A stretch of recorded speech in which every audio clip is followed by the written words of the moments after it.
ನಮಸ್ಕಾರ, ಕೇಳಿಸುತ್ತಾ? ನಮಸ್ಕಾರ ಸರ್, ಕೇಳಿಸ್ತಾ ಇದೆ.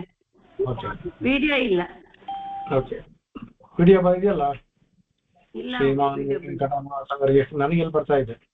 ಕವಿತಾರ್ಕ ಕೇಸರಿ ವೇದಾಂತಾಚಾರ್ಯವರ್ಯೋ ಮೇ ಸನ್ನಿಧತ್ತಾಂ ಸದಾ ಹೃದಿ ಲಕ್ಷ್ಮೀನಾಥ ಸಮಾರಂಭಾಂ ನಾಥಯಾಮನ ಮಧ್ಯಮಾಂ ಅಸ್ಮದಾಚಾರ್ಯ ಪರ್ಯಂತಾಂ ವಂದೇ ಗುರು ಪರಂಪರಾಂ ಯೋ ನಿತ್ಯಮಚ್ಯುತ ಪದಾಂಬುಜಯುಗ್ಮರುಕ್ಮೌ ವ್ಯಾಮೋಹತಸ್ತದಿತರಾಣಿ ತೃಣಾಯ ಮೇನೆ ಅಸ್ಮದ್ಗುರೋರ್ಭಗವತೋಸ್ತ್ಯ ದಯೈಕಸಿಂಧೋಃ ರಾಮಾನುಜಸ್ಯ ಚರಣೌ ಶರಣಂ ಪ್ರಪದ್ಯೆ. श्रीपराशरभट्टार्यः श्रीरङ्गेशपुरोहितः श्रीवत्साङ्गसुतः श्रीमान् श्रेयसे मेस्तु भूयसे.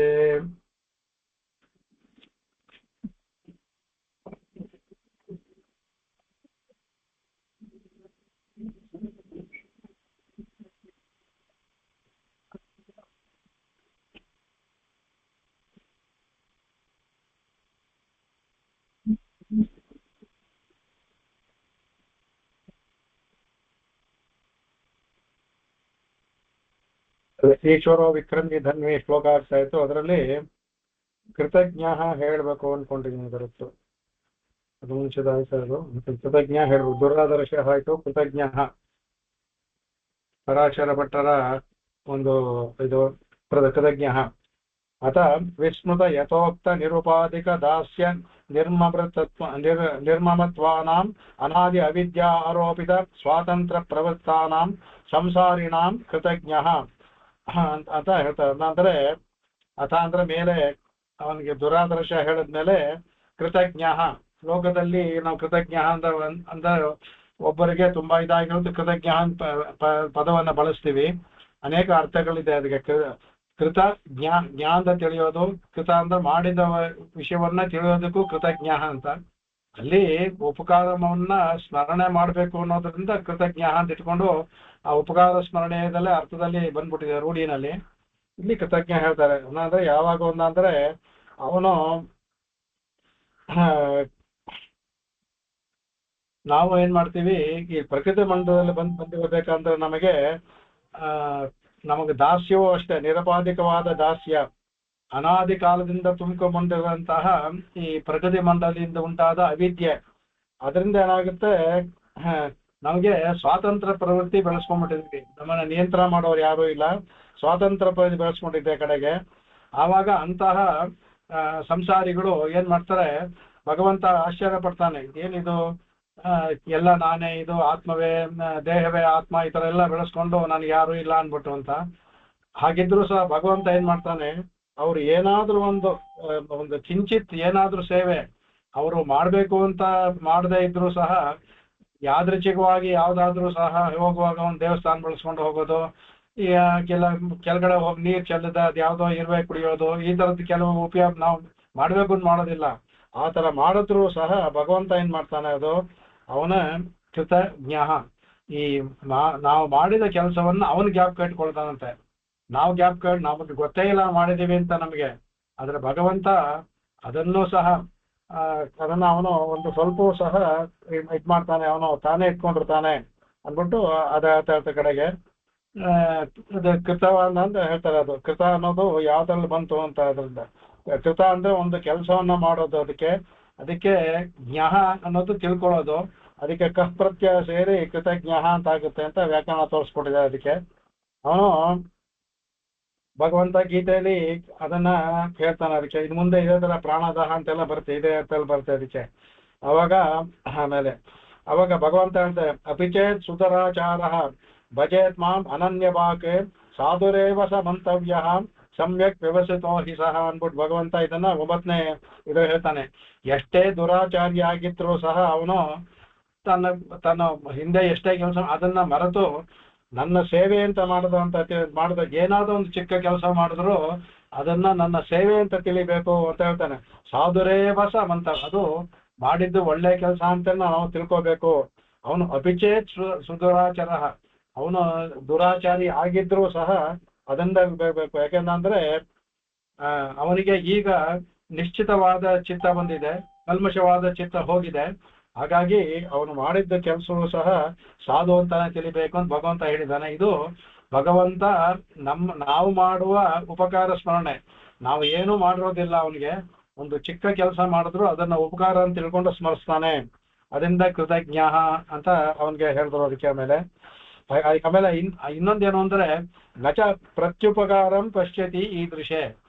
ಅವನು ಇಷ್ಟೆಲ್ಲ ಆಗಿ ನಮಗೆ ಪ್ರತ್ಯುಪಕಾರವನ್ನ, ನಾವು ಭಗವಂತ ಮಾಡಿದ ಉಪಕಾರವನ್ನ ನಾವು ತಿಳ್ಕೊಂಡಿರ್ಲಿಲ್ಲ.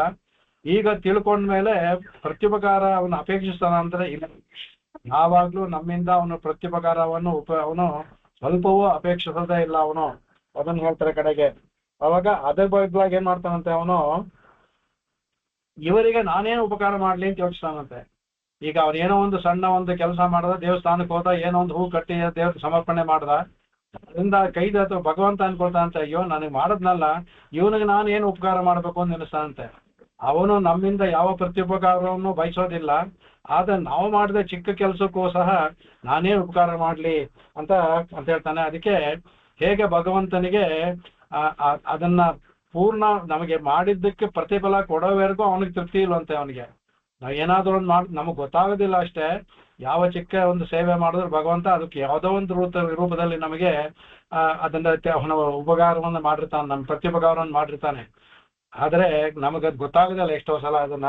ಅದಕ್ಕೆ ಹೇಳ್ತಾರೆ ಕಡೆಗೆ. ಅವಾಗ ದ್ರೌಪದಿ ಒಂದು ಇದನ್ನ ಹೇಳ್ಬೋದು. ಅದರಲ್ಲಿ ದ್ರೌಪದಿ ಯಾವಾಗ ದುಶಾಸನ ಅವಳ ಮಾನಭಂಗ ಮಾಡೋ ಸೀರೆ ನಡೀತಾನೋ ಆಗ ಆಕ್ರಂದವಾಗಿ ಗೋವಿಂದ ಅಂತ ಕೂಗ್ತಾಳೆ. ಅವನ ಅವಾಗ ದ್ವಾರಕೆಯಲ್ಲಿ ಇರ್ತಾನ ಅವನು. ಹಾಗಾಗಿ ಅವನು ಹಸ್ತಿನಾಪುರದಲ್ಲಿ ಇರ್ತಾಳೆ ಇವಳಿಗೆ. ತಕ್ಷಣ ಅವನು ಇಲ್ಲಿ ಬಂದು ಅವಳು ಕಾಪಾಡೋದಕ್ಕೆ ಸಮಯ ಆಗುತ್ತೆ ಅಂತ ಹೇಳಿ ಅಲ್ಲಿಂದಾನೇ ಅವ್ರಿಗೆ ಮಾಡ್ತಾನೆ. ಅವಳು ಉಪಕಾರ ಆಗುತ್ತೆ. ಆದ್ರೂ ಸಹ ಅವನು ಹೇಳ್ತಾನೆ, ಯಥಾ ಗೋವಿಂದೇತಿ ಯಥಾಕ್ರಂದತೆ ಕೃಷ್ಣ ಮಾಂ ದೂರವಾಸಿನಂ ಋಣಂ ಪ್ರವೃದ್ಧಮೇ ಹೃದಯಾತೆ ನಾಪಸರ್ಪತಿ ನ ಅಪಸರ್ಪತಿ ಅಂತ ಹೇಳ್ತಾರೆ ಕಡೆಗೆ. ಅಂದ್ರೆ ಅವಳು ಕೂಗಿದ್ಲು, ನನಗೆ ದೂರ ಇದ್ಬಿಟ್ಟೆ, ನೇರವಾಗಿ ಬಂದು ನಾನು ಅವಳಿಗೆ ಉಪಕಾರ ಮಾಡಕ್ಕಾಗ್ಲಿಲ್ಲ. ಅದರಿಂದ ಒಂದು ಇದು ಋಣ ಅಂದ್ರೆ ಅವಳು ಕೂಗಿದಕ್ಕೆ ಒಂದು ಋಣ ವಾಪಸ್ ಕೊಡ್ಬೇಕಲ್ಲ. ಇನ್ನು ಅದು ಮನ್ಸಲ್ಲಿ ನಂಗೆ ಚುಷ್ಟ ಇದೆ ನನಗೆ, ಅದರಿಂದ ಸಾಲದಂತ ಇದೆ ಅದು. ಅದನ್ನ ಹೇಗೆ ನಾನು ಹೃದಯಾತ್ನ ಅಪಸರ್ಪತಿ, ನನ್ನ ಹೃದಯದಿಂದ ಅದು ಹೋಗ್ತಾ ಇಲ್ಲ ಹೊರಗಡೆ. ಅವಳಿಗೆ ನಾವು ಪ್ರತ್ಯುಪಕಾರ ಮಾಡ್ಲಿವಲ್ಲ ಅವಳಿಗೆ ಅನ್ನೋದು ನನಗೆ ಮನಸ್ಸಿನಿಂದ ಅದು ಹೊರಗಡೆ ಹೋಗ್ತಾ ಇಲ್ಲ. ಇನ್ನೂ ನನ್ನ ಮನಸ್ಸಲ್ಲಿ ಚುಚ್ತಾ ಇದೆ ಅಂತ ಆತ ಅನ್ಕೊಳ್ತಾನಂತೆ ಭಗವಂತ. ನೋಡಿ, ಭಗವಂತನ ಒಂದು ಧಾರಾಳವಾದ ಗುಣ. ನಾವು ಒಂದು ಚಿಕ್ಕ ಕೆಲಸವನ್ನು ಮಾಡಿದ್ರು ಪ್ರತ್ಯುಪಕಾರ ಅಪೇಕ್ಷಿಸ್ತೀವಿ, ಅವನು ಅಪೇಕ್ಷಿಸೋದು ಇಲ್ಲ. ನಾವು ಮಾಡಿದ್ದಕ್ಕೆ ಪ್ರತ್ಯುಪಕಾರ ಮಾಡದೇ ಇದ್ರೆ ಅದು ಋಣ ಅಂತ ಭಾವಿಸ್ತಾನೆ ಭಗವಂತ. ಅಯ್ಯೋ, ಒಂದು ಸಾಲ ನನ್ನ ತಲೆ ಮೇಲೆ ಇದೆಯಲ್ಲ, ಅವನಿಗೆ ಮಾಡೋಕ್ಕಾಗಿಲ್ವಲ್ಲ ಸಮಯದಲ್ಲಿ ಏನ್ಬಿಟ್ಟು ಅನ್ನಿಸ್ತಾನಂತೆ. ಇಲ್ಲಿ ದ್ರೌಪದಿಗೆ ಸಹಾಯ ಮಾಡಿದ್ರು ಸಹ ನೇರವಾಗಿ ನಾ ಬಂದ್ ಮಾಡ್ಲಿವಲ್ಲ ಅಂತ ಅವನ ಮನಸ್ಸಲ್ಲಿ ಒಂದು ಕೊರೆ. ಅದನ್ನ ಹೇಳ್ತಾನೆ. ಅದಕ್ಕೆ ಇದನ್ನ ಯಾವಾಗ ಹೇಳ್ತಾನೆ ಅಂದ್ರೆ, ಅವಳು ದ್ಯೂತಕ್ಕೆ ಹೋಗ್ಬೇಕಾದಂದ್ರೆ ಯಾರನ್ನ ಕಳಿಸೋದು ಅನ್ನುವಾಗ ಕಡೆಗೆ ಕೃಷ್ಣನ ಕಳಿಸೋದು ಅಂತ ಆಗುತ್ತೆ. ಆಗ ಇದಿಷ್ಟ ಭೀಮಾನೂ ಸಹ ಎಲ್ಲರಿಗಿಂತ ಸಾಧಾರಣವಾಗಿ ಭೀಮ ಯಾವಾಗ್ಲೂ ಇರ್ತಾನೆ. ಇದರಲ್ಲಿ ಸಂದರ್ಭದಲ್ಲಿ ಅವನು ಸಹ ಯುದ್ಧ ಬೇಡ, ನಮಗೊಂದು ಸ್ವಲ್ಪ ಅರ್ಧ ರಾಜ್ಯನೋ ಏನೋ ಕೊಟ್ಟರೆ ಸಾಕು, ನಾವು ನಿಲ್ಲಿಸ್ಬಿಡೋಣ ಅಂದ್ಬಿಟ್ಟು ಆಗ ಅರ್ಜುನನೂ ಅದು ಹೇಳ್ತಾನೆ, ಧರ್ಮರಾಜ ಹೇಳ್ತಾನೆ. ದ್ರೌಪದಿ ಕೂತ್ಕೊಂಡು ಕೇಳ್ತಾ ಇದ್ರೆ ಅವಳಿಗೆ ಮೈಯೆಲ್ಲ ಕುದಿತಾ ಇರುತ್ತೆ, ರಕ್ತ ಅವಳಿಗೆ. ಇದೇನಿದು ಎಲ್ಲರೂ ಸರಿ, ಭೀಮ ಸಾಧಾರಣವಾಗಿ ಅವನು ಸಹ ಹೇಳ್ತಾನಲ್ಲ ಅಂತ. ಆಯ್ತು, ಕೃಷ್ಣನ ಕಳಿಸ್ಬೇಕು ಅನ್ನುವಾಗ ಹೊರಗಡೆ ಬರುವಾಗ ಬರ್ತಾಳೆ. ಅಲ್ಲ ಅವಾಗ ಕೃಷ್ಣ ನೀನು ಸಹ ಈ ತರದಾಗ ಆವಾಗ ಈ ಮಾತನ್ನು ಹೇಳ್ತಾನೆ, ನಾನು ಹೇಗೆ ತಾನೇ ಇದು ನಿನಗೆ ಆಗ ನಾ ಉಪಕಾರ ಮಾಡ್ಲಿವಲ್ಲ ಅನ್ನೋದಕ್ಕೆ ಇನ್ನೂ ಚುಸ್ತಾ ಇದೆ. ನೀನು ಪ್ರತಿಜ್ಞೆ ಬೇರೆ ಮಾಡಿದೆ. ಇವಾಗ ಆ ದುಶ್ಯಾಸನ ರಕ್ತದಿಂದ ತಲೆ ಏನ್ ಮಾಡ್ದಿತ್ತ, ಇದನ್ನ ಮಾಡ್ತಾ ಇರ್ತೀನಿ ನಾನು ಹೋಗೋದೇ ಯುದ್ಧವನ್ನ ಸಿದ್ಧ ಮಾಡ್ಕೊಳಕ್ಕೆ ತವರ ಯುದ್ಧವನ್ನ ನಿಲ್ಸಕ್ಕಲ್ಲ, ಯೋಚನೆ ಮಾಡ್ಬೇಡ ಹೋಗು ಅಂತ ಅವಾಗ ಈ ಮಾತು ಹೇಳ್ತಾನೆ. ಅವಾಗ ನನ್ಗಿನ್ನೂ ಮನಸ್ಸೆಲ್ಲ ಚುಸ್ತಾನೆ ಇದೆ, ನಿನಗೆ ನೇರವಾಗಿ ಬಂದು ಸಹಾಯ ಮಾಡ್ಲಿಲ್ಲ ಅಂತ. ಇದರಿಂದ ಈಗ ನಾನು ಹೋಗ್ತಾ ಇರೋದೇ ಯುದ್ಧವನ್ನ ಸಿದ್ಧ ಮಾಡ್ಕೊಂಡ್ಬರೋದಕ್ಕೆ, ಮಾಡ್ಕೊಂಡ್ಬರೋದಕ್ಕೆ, ಯುದ್ಧವನ್ನ ನಿಲ್ಸೋದಕ್ಕಲ್ಲ, ಯೋಚನೆ ಮಾಡಬೇಡ ಅಂತ ಹೇಳಿ ಕಳಿಸ್ತಾನೆ ಅವಳಿಗೆ. ಹಾಗೆ ಹೇಳೋ ಮಾತಿದು. ಅದರಿಂದ ಅವನು ಅದೇ ಹೇಳ್ತಾರೆ, ನಿರುಕ್ತಿಲ್ ಅದೇ ಹೇಳ್ತಾರೆ, ಪ್ರಾಣಿಭಿ ಯತ್ಕೃತಂ ಕರ್ಮ ತಜ್ಞಾತ್ವ ಫಲದೋ ಯತಃ ಪತ್ಪಶುಕ್ವಾದಿನ ತುಷ್ಟ ಕೃತಜ್ಞೋ ಮೋಕ್ಷದಾನತಃ ಅಂದ್ಬಿಟ್ಟು ಅದನ್ನ ಹೇಳ್ತಾರೆ. ಅದಕ್ಕೆ ಅದರಲ್ಲಿ ಇವರು ಹೇಳ್ತಾರೆ, ಅದರಲ್ಲಿ ಏನಂದ್ರೆ ಮನುಷ್ಯರಲ್ಲ, ಪ್ರಾಣಿಗಳು ಸಹ ಏನಾದ್ರೂ ಒಂದು ಕೆಲಸ ಮಾಡ್ತಾರೆ. ಎಷ್ಟೋ ನೋಡಿದೀವಿ ನಾವು, ಈ ಕಪಿಗಳು ಅದೆಲ್ಲ ತಗೊಂಡು ಹೂವನ್ನ ತಗೊಂಡು, ಆನೆ ತಗೊಂಡು ಹೂವನ್ನ ಭಗವಂತನ ಕಮಲದಲ್ಲಿ ಇದರಲ್ಲಿ ಹಾಕುತ್ತೆ. ಅದರ ಪ್ರಾಣಿಗಳು ಮಾಡೋದಿದೆ.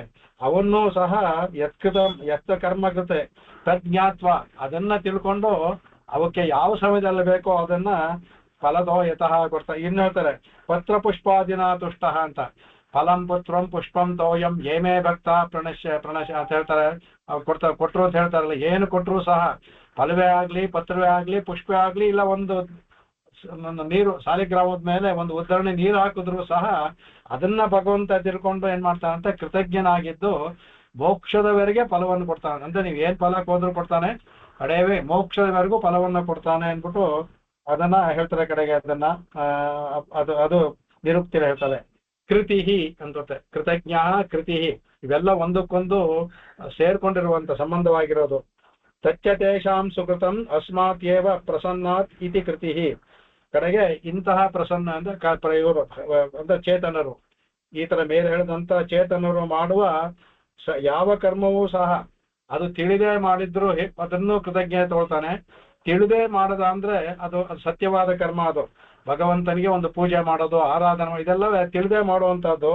ಅದು ಸಹ ಇವನಿಗೆ ಆ ತರ ಮಾಡ್ಬೇಕು ಅಂತ ಮನಸ್ಸು ಬರೋದು, ಅವ್ರು ಮಾಡುವ ಕೆಲಸ ಇದೆಯಲ್ಲ, ಆ ಕೃತಿ ಬರೋದು ಯಾವ್ದಂದ್ರೆ ಭಗವಂತನಿಂದಲೇ ಬರೋದು. ಅದನ್ನ ಹೇಳ್ತಾರೆ ಪ್ರಸನ್ನಾತ್ ಇತಿ ಕೃತಿ. ಭಗವಂತನ ಒಂದು ಪ್ರಸನ್ನತೆಯಿಂದ ನಮಗೆ ಈ ಕೆಲಸವನ್ನ ಮಾಡ್ಬೇಕು ಒಂದು ಪ್ರಚೋದನೆ ಸಿಗುತ್ತೆ.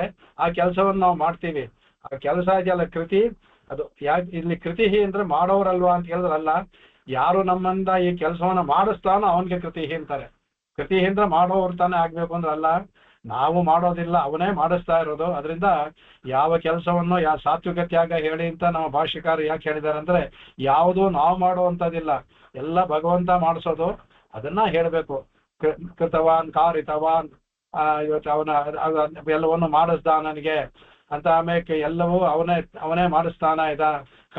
ಕಾರಯತಿ ಕಾರಿತವಾನ್ ಅಂತ ಎರಡು ಹೇಳೋದೇನು ಅಂದ್ರೆ ಭಗವಂತನೇ ಮಾಡೋದು ಅನ್ಬಿಟ್ಟು ಅಂತ ಹೇಳ್ತಾರೆ. ಕಡೆಗೆ ಆ ಕ್ರಿ ಅನ್ನೋ ಒಂದು ಇದಕ್ಕೆ ಕ್ರಿನ್ ಅನ್ನೋ ಪ್ರತ್ಯಯ ಬಂದು ತಿ ಆಗುತ್ತೆ, ಅದು ಕೃತಿ ಆಗುತ್ತೆ ಅಂತ ವ್ಯಾಕರಣವನ್ನು ತೋರಿಸ್ತಾರೆ. ಅವರು ವೈಯಾಕರಣೆ ಆದ್ರಿಂದ ಪ್ರತಿಯೊಂದಕ್ಕೂ ವ್ಯಾಕರಣ ಉತ್ಪತ್ತಿ ತೋರಿಸ್ತಾರೆ. ಅವರು ಶಂಕರಾಚಾರ್ಯ ಎಲ್ಲ ವೈಯಾಕರಣಗಳು, ಅದರಿಂದ ಅವ್ರು ವ್ಯಾಕರಣ ಉತ್ಪತ್ತಿಯನ್ನು ತೋರಿಸ್ಕೊಡ್ತಾರೆ ಅವರು. ಕಡೆಗೆ ಅದೇ ಹೇಳ್ತಾರೆ ಕಡೆಗೆ ಅದಕ್ಕೆ ಏಷ ಏವ ಸಾಧು ಕರ್ಮ ಕಾರಯತಿ ತಮ್ಯಂ ಏಭ್ಯೋ ಲೋಕೇಭ್ಯ ಉನ್ನಿನೀಶತಿ ಅಂತ ಈ ಕೌಶದಿಗೆ ಬ್ರಾಹ್ಮಣದಲ್ಲಿ ಒಂದು ಮಾತು ಬರ್ತಾನೆ. ಕಡೆಗೆ ಅವನು ಎಂ ಏಭ್ಯೋ ಲೋಕೇಭ್ಯ ಉನ್ನಿನೀಶತಿ, ಯಾರನ್ನ ಲೋಕದಿಂದ ಉನ್ನಿನೀಶತಿ ಅಂದ್ರೆ ಉದ್ಧರ್ತುಂ ಇಚ್ಛತಿ ಅಂತ. ಉದ್ಧರ್ತುಂ ಇಚ್ಛತಿ ಉನ್ನಿನೀಶತಿ, ಉದ್ಧಾರ ಮಾಡೋದಕ್ಕೆ ಮನಸ್ಸು ಮಾಡಿ ಭಗವಂತ ಯಾರನ್ನ ಮಾಡ್ತಾನೋ ಲೋಕದಿಂದ, ಯಾರನ್ನ ಮಾಡ್ತಾನೋ ಅವನಿಂದ ಏಷ ಏವ ಸಾಧು ಕರ್ಮ ಕಾರಯತಿ, ಈ ತರ ಸಾಧುವಾದ ಕೆಲಸಗಳನ್ನ ಭಗವಂತ ಮಾಡಿಸ್ತಾನಂತೆ ಅವನು.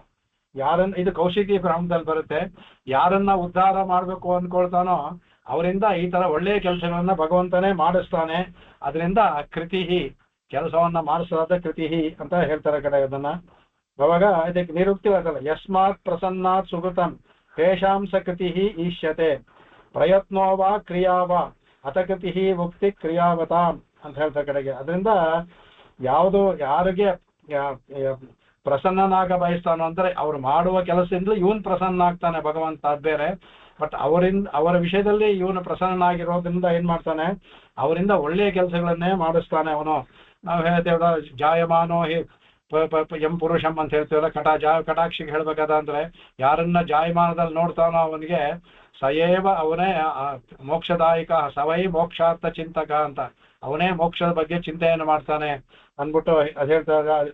ಅದೇ ಸ್ಮೃತಿ ವಾಕ್ಯ ಇದೆ. ಅದೇ ತರ ಇಲ್ಲಿ ಕೃತಿ ಅನ್ನೋದು ಅವರಿಂದ ಒಳ್ಳೆಯ ಕೆಲಸವನ್ನ ಮಾಡಿಸ್ತಾನೆ, ಅವರಿಗೆ ಪ್ರೇರಕನಾಗಿದ್ದು ಆ ಪ್ರೇರಕ ಶಕ್ತಿಯನ್ನು ಕೊಟ್ಟು ಕೆಲಸ ಮಾಡಿಸ್ತಾನೆ ಅವನು ಭಗವಂತ. ಹಾಗಾಗಿ ಅವನಿಗೆ ಕೃತಿ ಅಂತ ಹೇಳ್ತಾರೆ. 85ನೇ ಶರ್ಮ ಆತ್ಮವಾನ್. ಮೇಲ್ ನೋಡಿ, ಆತ್ಮವಾನ್ ಅಂದ್ರೆ ಆತ್ಮದಲ್ಲಿ ಒಳಗಡೆ ಇರುವವನು. ವಾನ್ ಅನ್ನೋದು ಹೊಂದೋದು, ಧನವಾನ್ ಅಂದ್ರೆ ಧನವನ್ನು ಹೊಂದಿರುವವನು ಆ ತರ. ಆದ್ಮೇಲೆ ಗೃಹವಾನ್ ಮನೆಯನ್ನು ಹೊಂದಿರುವವನು. ಆತ್ಮವಾನ್ ಅಂದ್ರೆ ಆತ್ಮವನ್ನು ಹೊಂದಿರುವವನು ಅಂದ್ಬಿಟ್ಟು ಅಂತ.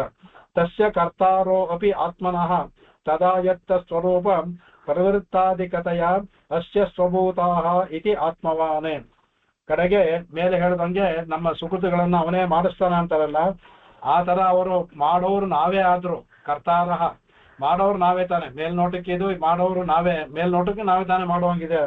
ಅದರಿಂದ ಅವ್ರಿಗೇನ್ ಮಾಡ್ತಾನಂತೆ, ಅವರ ಸ್ವರೂಪ ಪ್ರವೃತ್ತಾದಿಗಳಿಗೆ ತಾನೇ ಆತ್ಮನಾಗಿ ಇದ್ದುಕೊಂಡು ಏನ್ ಮಾಡ್ತಾನಂತೆ, ಆತ್ಮಪ್ರಾಯನಾಗಿ ಇರೋದ್ರಿಂದ ಆತ್ಮವಾನ್, ಆತ್ಮಪ್ರಾಯನಾಗಿ ಇದ್ದು ಅವರಿಂದ ಕೆಲಸವನ್ನು ಮಾಡಿಸೋದ್ರಿಂದ ಅವನು ಆತ್ಮವಾನ್. ಅಲ್ಲಿಂದೇ ಮಾಡ್ತಾನ ಅಂದ್ರೆ ಇಲ್ಲ, ಅಲ್ಲಿಂದಲೂ ಸಂಕಲ್ಪ ಮಾಡ್ಬೋದು, ಎಲ್ಲರ ಆತ್ಮದಲ್ಲೂ ಒಳಗಡೆ ಇದ್ದು ಈ ಕೆಲಸಗಳನ್ನ ಮಾಡಿಸ್ತಾನೆ, ಅದರಿಂದ ಆತ್ಮವಾನ್ ಅಂತ ಹೇಳ್ತಾರೆ.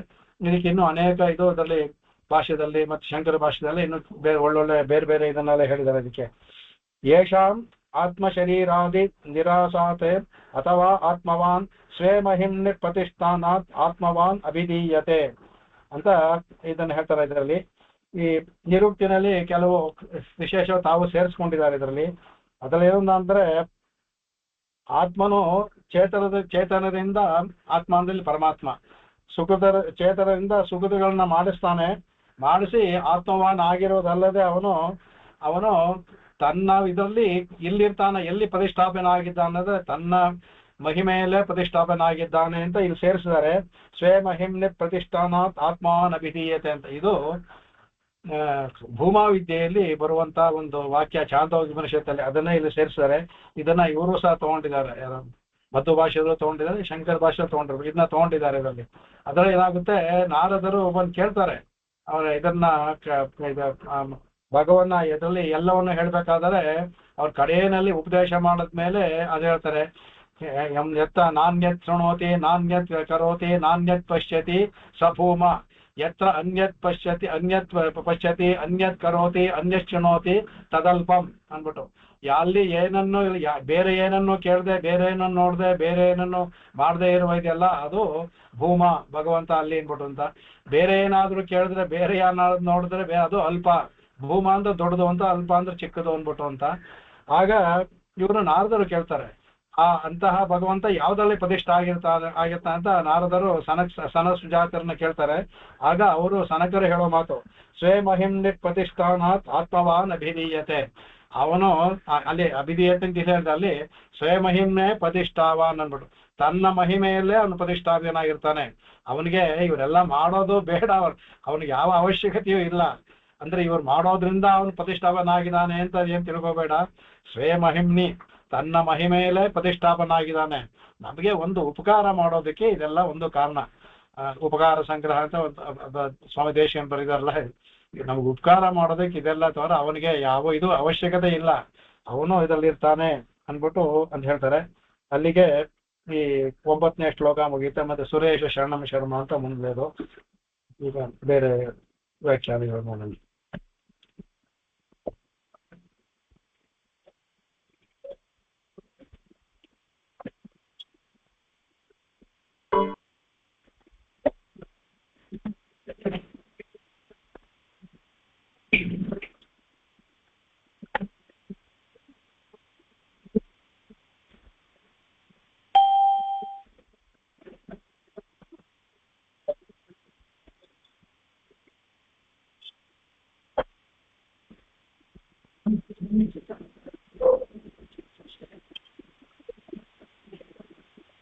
ಈಶ್ವರೋ ವಿಕ್ರಮಿ ಧನ್ವಿ ಮೇಧಾವಿ ವಿಕ್ರಮ ಕ್ರಮಃ ಮುಕ್ತಮೋತುರಾದರ್ಶ ಕೃತಜ್ಞಾತ್ಮವಾನ್.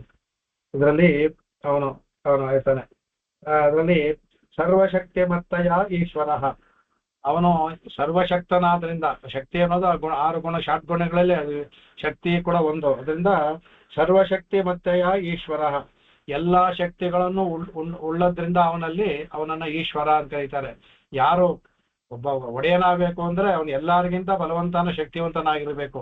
ಹಾಗಾಗಿ ಎಲ್ಲರೂ ಅವನ್ನ ಒಡೆಯ ಅಂತ ಒಪ್ಕೊಳ್ತಾರೆ. ಯಾಕಂದ್ರೆ ಅವನು ಯಾವ್ದಾದ್ರು ಸಾಧಿಸ್ಬೋದು, ವೈರಿ ಶತ್ರುಗಳು ಬಂದಾಗ ಕಾಪಾಡೋ ಸಮರ್ಥನಾಗಿರ್ತಾನೆ ಅಂತ. ಹಾಗೆ ಇವನು ಎಲ್ಲರಿಗೂ ಒಡೆಯನಾಗಿದ್ದಾನೆ, ಯಾಕಂದ್ರೆ ಎಲ್ಲಾ ಶಕ್ತಿ ಉಳ್ಳೋದ್ರಿಂದ ಅಂದ್ಬಿಟ್ಟು ಹೇಳಿದ್ರು. ಆಮೇಲೆ ವಿಕ್ರಮೇನಿಗೆ ವಿಕ್ರಮ ಶೌರ್ಯಂ ತದ್ಯೋಗಾತ್ ವಿಕ್ರಮಿ. ವಿಕ್ರಮ ಅಂದ್ರೆ ಶೌರ್ಯಕ್ಕೆ ವಿಕ್ರಮ ಅಂತ ಹೆಸರು. ಅದನ್ನ ತದ್ಯೋಗಾತ್ ಅಂದ್ರೆ ಅದು ಉಳ್ಳವನಾದ್ರಿಂದ, ಅದು ಯಾರಲ್ಲಿ ಇದೆಯೋ ಆ ವಿಕ್ರಮ ಯಾರಲ್ಲಿ ಇದೆಯೋ ಅವನು ವಿಕ್ರಮಿ. ಇನಿ ಪ್ರತ್ಯಯ ಬರುತ್ತೆ, ಅದರಿಂದ ಅವನು ವಿಕ್ರಮಿ ಆಗ್ತಾನೆ. ಯಾರಲ್ಲಿ ಶೌರ್ಯ ಇದೆ ಅವನು ವಿಕ್ರಮಿ ಅಂತ ಆಗುತ್ತೆ. ತದ್ಯೋಗ ವಿಕ್ರಮಿ. ಧನುಹು ಅಸ್ಯಾಸ್ತೀತಿ ಧನ್ವಿ. ಧನಸ್ಸು ಇರೋದ್ರಿಂದ ಅವನು ಧನ್ವಿ ಅಂತಾನೆ. ಯಾರೋ ಮ್ಯೂಟ್ ಮಾಡ್ಕೊಳ್ಳಿ.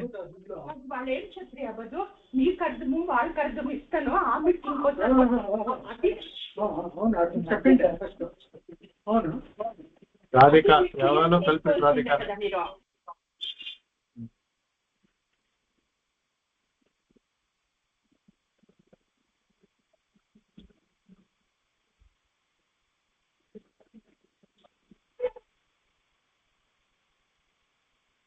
ಧನುಸ್ಸನ್ನು ಇರೋದ್ರಿಂದ ಅವನು ಧನ್ವಿ ಅಂತ ಹೇಳ್ತಾರೆ ಅದಕ್ಕೆ.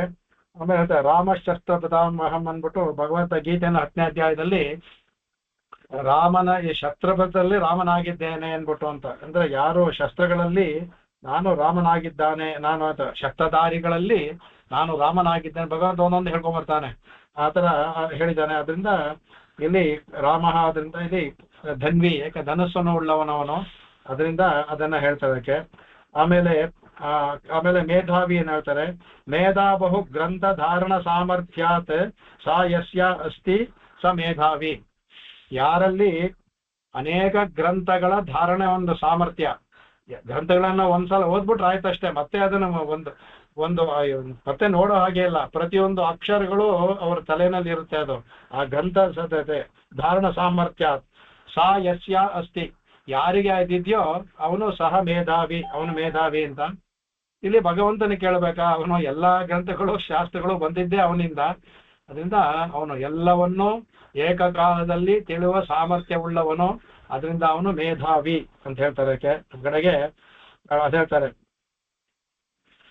ಆಮೇಲೆ ವಿಚಕ್ರಮೆ ಅಂತಾರೆ, ವಿಕ್ರಮ ಹೇಳ್ತಾರೆ. ವಿಚಕ್ರಮೆ ಜಗತ್ ವಿಶ್ವಂ ತೇನ ವಿಕ್ರಮ. ಅಂದ್ರೆ 3 ಇದರಿಂದ ಎಲ್ಲ ವಿಶ್ವವನ್ನ ವಿಚಕ್ರಮೆ ವಿಶೇಷವಾಗಿ ಚಕ್ರ ಕ್ರಮೆ ಅಂತ ನಡೆಯೋದು, ಚಕ್ರಮೆ ನಡೆಯೋದು, ವಿಚಕ್ರಮೆ ಅಂತ ವಿಶೇಷವಾಗಿ ನಡೆಯೋದು. ವಿಶೇಷವಾಗಿ 3 ಪಾದಗಳಿಂದ ಅಳದ್ನಲ್ಲ ಭಗವಂತ, ಅದರಿಂದ ಜಗದ್ವಿಶ್ವಂ ತೇನ ವಿಕ್ರಮ. ಅದರಿಂದ ಅವನಿಗೆ ಅವತಾರ ಹೆಸರು ವಿಕ್ರಮಾವತಾರ, ಅದ ವಿಕ್ರಮ ಅಂದ್ಬಿಟ್ಟು ಹೇಳಿದ್ರು. ಇನ್ನೊಂದು ಹೇಳ್ತಾರೆ, ವಿ ಅಂದ್ರೆ ಗರುಡ, ಇದು ಭಟ್ರ ಹೇಳಿದ್ದೆ. ವಿನ ಅಂದ್ರೆ ಗರುಡೇನ ಪಕ್ಷಿಣ ಕ್ರಮಾದ್ವ, ಗರುಡನನ್ನ ಪಕ್ಷಿಣಾತ್ ಕ್ರಮಾದ್ವ. ಗರುಡ ನನ್ನ ವಾಹನಗೊಳ್ಳದಿಂದ ಅವನಿಂದ ಇಟ್ಕೊಂಡು ಚಲಿಸೋದ್ರಿಂದಲೂ ಸಹ ಅವನಿಗೆ ವಿಕ್ರಮ ಅಂತ ಹೇಳ್ಬೋದು. ಆಮೇಲೆ ಕ್ರಮಣಾತ್ ಕ್ರಮಹೇತುದ್ವಾ ವಾ ಕ್ರಮಃ ಅಂತ ಹೇಳ್ತಾರೆ. ಕಡೆಗೆ ಅವನು ಕ್ರಮ ಅಂದ್ರೆ ನಡೆಯೋಕೆ ಕ್ರಮ. ವಿಷ್ಣು ಪದ ವಿಷ್ಣು ಕ್ರಮ ಅನ್ನೋದು ನಡೆಯೋದಕ್ಕೆ ಅವನೇ ಹೇತು. ಭಗವಂತನೇ ನಮ್ಮಲ್ಲಿ ಚೇತನರ ಒಳಗಡೆ ಇದ್ದು ಜೀವಾತ್ಮನಿಗೆ ಚೇತನ ಕೊಟ್ಟು ನಡೆಯೋ ಹಾಗೆ ಮಾಡ್ತಾನೆ. ನಡೆಯೋದಕ್ಕೆ ಹೇತುವಾಗೋದ್ರಿಂದ ಅವನು ಕ್ರಮ. ಅವನು ಅದಕ್ಕೆ ಹೇಳ್ತಾರೆ. ಇದರಲ್ಲಿ ಮನು ಸ್ತುತಿಯಲ್ಲಿ ಬರುತ್ತೆ, ಕ್ರಾಂತೆ ವಿಷ್ಣುಂ ಅಂತ ಒಂದು ಶ್ಲೋಕ ಬರುತ್ತೆ. ಅದಕ್ಕೆ ಇದಂ ವಿಷ್ಣು ವಿಚಕ್ರಮೆ ತ್ರೇಧಾ ನಿದದೆ ಪದಂ ತ್ರೀಣಿ ಪದ ವಿಚಕ್ರಮೆ ಅಂದ್ರೆ ಭಗವಂತ 3 ಪದಗಳಿಂದ ನಡೆದ ಅನ್ಬಿಟ್ಟು ಅಂತ. ಇದಂ ವಿಷ್ಣು ವಿಚಕ್ರಮೆ ಅಂತ ತ್ರೀಣಿ, ಅದನ್ನ ಶ್ರುತಿಯಲ್ಲಿ ಬರುವಂತ ತೋರಿಸ್ಕೊಡ್ತಾರೆ. ಆಮೇಲೆ ಇಲ್ಲಿ ಈ ಮನೋ ವಚನ ಏನು ಅಂದ್ರೆ ಅದ್ರಲ್ಲಿ ಬರುತ್ತೆ. ಅದರಲ್ಲಿ ಏನು ಅಂದ್ರೆ ಮನಸೇಂದುಂ ದಿಶಸ್ತೋತ್ರೆ ಕ್ರಾಂತೆ ವಿಷ್ಣುಂ ಬಲೆ ಹರಿಂ ವಾಚ್ಯಗ್ನಿಂ ಮಿತ್ರ ಮುತ್ಸರ್ಗೆ ಪ್ರಜನೇಚ ಪ್ರಜಾಪತಿಂ ಅಂತ ಹೇಳ್ತಾರೆ. ಕಡೆಗೆ ಅಂದ್ರೆ ಎಲ್ಲೆಲ್ಲಿ ಯಾರನ್ನ ಉಸು, ಮನಸ್ಸಿನಲ್ಲಿ ಚಂದ್ರ ಅಂದ ತಕ್ಷಣ ಮನಸ್ಸು ಜ್ಞಾಪಕ ಬರುತ್ತೆ, ಚಂದ್ರನಲ್ಲಿ ಮನಸ್ಸು. ಆಮೇಲೆ ಶ್ರೋತ್ರಗಳಲ್ಲಿ ದಿಗ್ದೇವತೆಗಳು, ಎಲ್ಲಾ ದೇವತೆಗಳು ಶ್ರೋತ್ರಗಳಲ್ಲಿ.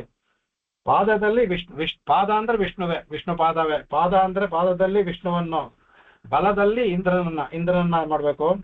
ವಾಕ್ಯನಲ್ಲಿ ಅಗ್ನಿ ತರ ತೇಜಸ್ವಿ ಆಗಿರೋದ್ರಲ್ಲಿ. ಆಮೇಲೆ ಉತ್ಸರ್ಗೇಂದ್ರದಲ್ಲಿ ಮಿತ್ರ. ಉತ್ಸರ್ಗ ಅಂದ್ರೆ ನಾವು ಇದಕ್ಕೆಲ್ಲ ಹೋಗ್ತೀವಲ್ಲ, ಮೂತ್ರ ಮಾಡ್ತೀವಲ್ಲ, ಅದು ಉತ್ಸರ್ಗ. ಅದರಲ್ಲಿ ಮಿತ್ರ. ಪ್ರಜನನೇಂದ್ರಿಯದಲ್ಲಿ ಪ್ರಜಾಪತಿ, ಪ್ರಜನ ಇಂದ್ರಿಯಗಳಲ್ಲಿ ಮತ್ತೆ ಅದರಲ್ಲಿ ಪ್ರಜಾಪತಿಯನ್ನ ಭಾವಿಸ್ಬೇಕು ಅಂತ ಮನು ಸೂಕ್ತ ಒಂದಿದೆ. ಅದನ್ನೇ ತೆಗೆದು ಅದಕ್ಕೆ ಕಾಂತೆ ವಿಷ್ಣುಂ ಅಂದ್ಬಿಟ್ಟು ಅದರಿಂದ ತೆಗೆದು ಹೇಳಿದಕ್ಕೆ ಕಾಂತೆ ವಿಷ್ಣುಂ ಬಲೆ ಹರಿಂ ಅಂತ ಬರೋದಿಂದಲೂ ತೆಗೆದು ತೋರಿಸ್ಕೊಟ್ಟಿದ್ದಾರೆ ಅವರು. ಆಮೇಲೆ ಅನುತ್ತಮ ಅಂದ್ರೆ ಅವಿದ್ಯಮಾನ ಉತ್ತಮ ಯಸ್ಮಾತ್ ಸಹ ಅನುತ್ತಮ. ಅವನಿಗಿಂತ ಉತ್ತಮವರು ಅವಿದ್ಯಮಾನ, ಇನ್ನೊಬ್ರು ಯಾರೂ ಇಲ್ಲ. ಅದರಿಂದ ಯಸ್ಮಾತ್, ಅದರಿಂದ ಅವನಿಗಿಂತ ಮೇಲಿನವರು ಉತ್ತಮರಾದ ಯಾರು ಇಲ್ಲದೆ ಇರೋದ್ರಿಂದ ಸಹ ಅನುತ್ತಮ, ಅದರಿಂದ ಅವನು ಅನುತ್ತಮ ಅಂತ ಬಂದಿದೆ ಅಂತ ಹೇಳ್ತಾರೆ. ಆಮೇಲೆ ಯಸ್ಮಾತ್ ಪರನ್ನ ಪರಮಸ್ತಿ ಕಿಂಚಿತ್ ಯಸ್ಮಾನ್ನಾಣಿಯೋ ನಜ್ಜಾಯೋ ಅಸ್ತಿ ಕಶ್ಚಿತ್. ಶ್ರುತಿ ಅಂತ ಕೊಂಡಾಡ್ಬಿಡುತ್ತೆ ಭಗವನ್ನ. ಯಸ್ಮಾತ್ ಪರಂ ಅಸ್ತಿ ನಾ ಪರಂ, ಅವನಿಗಿಂತ ಮೇಲೆ ಇನ್ಯಾವುದು ಪರವೂ ಇಲ್ಲ. ಆಮೇಲೆ ಯಸ್ಮಾನ್ ನಾಣಿಯೋ, ಅವನಿಗಿಂತ ಅಣಿಯ ಅಂದ್ರೆ ಸೂಕ್ಷ್ಮ ಆಗಿರೋದಿಲ್ಲ. ನಜ್ಜಾಯೋ ಅಸ್ತಿ, ಜಾಯ ಅಂತ ದೊಡ್ಡದು, ಅವನಿಗಿಂತ ದೊಡ್ಡ ವಸ್ತು ಯಾವುದೂ ಇಲ್ಲ, ಅವನಿಗಿಂತ ಚಿಕ್ಕ ವಸ್ತು ಯಾವುದೂ ಇಲ್ಲ ಅಂದ್ಬಿಟ್ಟು ಅವನಿಗಿಂತ ಮೇಲೆಯೂ ಯಾರು ಇಲ್ಲ ಅಂದ್ಬಿಟ್ಟು ಸಿದಿಲ್ ಕೊಂಡಾಡುತ್ತೆ. ಅದು ತೈತ್ಯನಾರಾಯಣದಲ್ಲಿ ಬರುತ್ತೆ, ಅದು ನಾರಾಯಣ ಸೂಕ್ತದಲ್ಲಿ ಅದನ್ನ ತೆಗೆದುತ್ತಾರೆ. ಅದರಿಂದ ಅವನು ಅನುತ್ತಮ ಅಂತ ಹೇಳ್ತಾರೆ ಕಡೆಗೆ. ಆಮೇಲೆ ಇದನ್ನ ಹೇಳ್ತಾರೆ, ಯಾತಕ್ಕ ಅನ್ನುತ್ತ ಅಂತ ನತ್ ಸಮೋತ್ ಅಭ್ಯಧಿಕ ನತ್ ಸಮಃ ನ ತತ್ ಸಮಃ ಅಭ್ಯಧಿಕ. ಭಗವದ್ಗೀತೆಯಲ್ಲಿ ಭಗವಂತನ ಹೇಳ್ತಾನೆ, ಅವನಿಗೆ ಸಮನಾದವರು ಇಲ್ಲ, ಅಧಿಕರಾದವರು ಇಲ್ಲ ಅನ್ಬಿಟ್ಟು ಅಂತ. ನ ತತ್ ಸಮಃ ಅಸ್ತಿ ನ ಅಧಿಕ ಅಸ್ತಿ, ಅವನಿಗೆ ಸಮನವರು ಯಾರು ಇಲ್ಲ, ಅವನಿಗೆ ಹೆಚ್ಚಿನವರು ಯಾರು ಇಲ್ಲ ಅನ್ಬಿಟ್ಟು ಅಂತ. ಕುತೋ ಅನ್ಯ, ಇನ್ಯಾರು ಇರ್ತಾರೆ, ಬೇರೆ ಯಾರಿಗೆ ಇನ್ಯಾರು, ಅವ್ನು ಬಿಟ್ರೆ ಇನ್ಯಾರಿದ್ದಾರೆ ಅನ್ಬಿಟ್ಟು ಕೇಳ್ತಾರೆ. ಅದಕ್ಕೆ ಆ ಥರ ಭಗವದ್ಗೀತೆಯಲ್ಲಿ ಭಗವತ್ ಹೇಳಿದ್ದನ್ನ ತೆಗೆದು ತೋರಿಸ್ತಾರೆ. ಆಮೇಲೆ ದುರಾದರ್ಶ ಅಂತ ಹೇಳ್ತಾರೆ, ದೈತ್ಯಾದಿಭಿ ದರ್ಶಯಿತು ನ ಶಕ್ಯತೆ ಇತಿ ದುರಾದರ್ಶ. ದೈತ್ಯರುಗಳಿಂದಲೂ ಸಹ ಇವನನ್ನ ಗೆಲ್ಲಲು ಸಾಧ್ಯವಿಲ್ಲ ಇವನಿಗೆ. ಅದರಿಂದ ದರ್ಶಯಿತು ಅಂದ್ರೆ ಅವನನ್ನ ಸೋಲ್ಸೋದು, ಹೊಡೆಯೋದು, ಅವನು ಮಾಡೋದು. ದರ್ಶಯಿತು ಗೆಲ್ಲಲು ಸಾಧ್ಯವಿಲ್ಲ, ಅದರಿಂದ ಅವನು ದುರಾದರ್ಶ, ಅದರಿಂದ ಅವನನ್ನ ದುರಾದರ್ಶ ಅಂತ ಹೇಳ್ತಾರೆ ಅಂದ್ಬಿಟ್ಟು ಕಡೆಗೆ. ಆಮೇಲೆ ಕೃತಜ್ಞ ಅಂತಾಗಿದೆ, ಪ್ರಾಣಿನಾಂ ಪುಣ್ಯಾತ್ಮಕಂ ಕರ್ಮ ಕೃತು ಜಾನಾತೀತಿ ಕೃತಜ್ಞ. ಅವನು ಕೃತಜ್ಞ ಅಂದ್ರೆ ಜ್ಞ ಅಂದ್ರೆ ತಿಳಿಯೋ ಅಂತ ಹೇಳಿದ್ನಲ್ಲ, ಕೃತ ಅಂದ್ರೆ ಮಾಡೋದು, ಮಾಡುವ ವಿಶ್ವಗಳನ್ನ ತಿಳಿಯೋದಕ್ಕೆ ಕೃತಜ್ಞ. ಅಲ್ಲಿ ಉಪಕಾರ ಮಾಡೋದು ಅಂತ ತಗೊಂಡ್ವಿ ಪರಾಶರ ಭಟ್ಟರು. ಇವ್ರು ಸ್ವಲ್ಪ ವ್ಯತ್ಯಾಸ ಮಾಡ್ತಾರೆ. ಇವನು ಪ್ರಾಣಿಗಳ ಒಳಗಡೆ ಇದ್ದು ಇವನ ಪ್ರಾಣದ ಅವರ ಪ್ರಾಣಿನಾಂ ಪುಣ್ಯ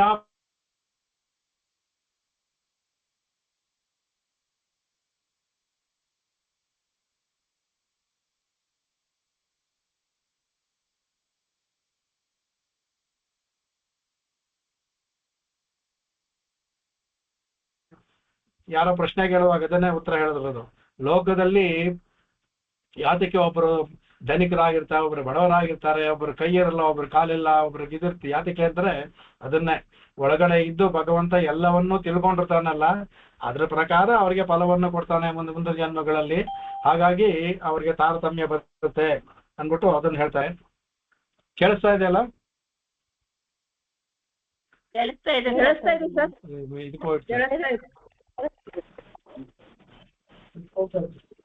ಕೇಳಿಸ್ತಾ? Okay okay okay. ಇಲ್ಲಿ ವಿಡಿಯೋ ಹೋಯ್ತು, ಅದರಿಂದ ಡೌಟ್ ಆಯ್ತು.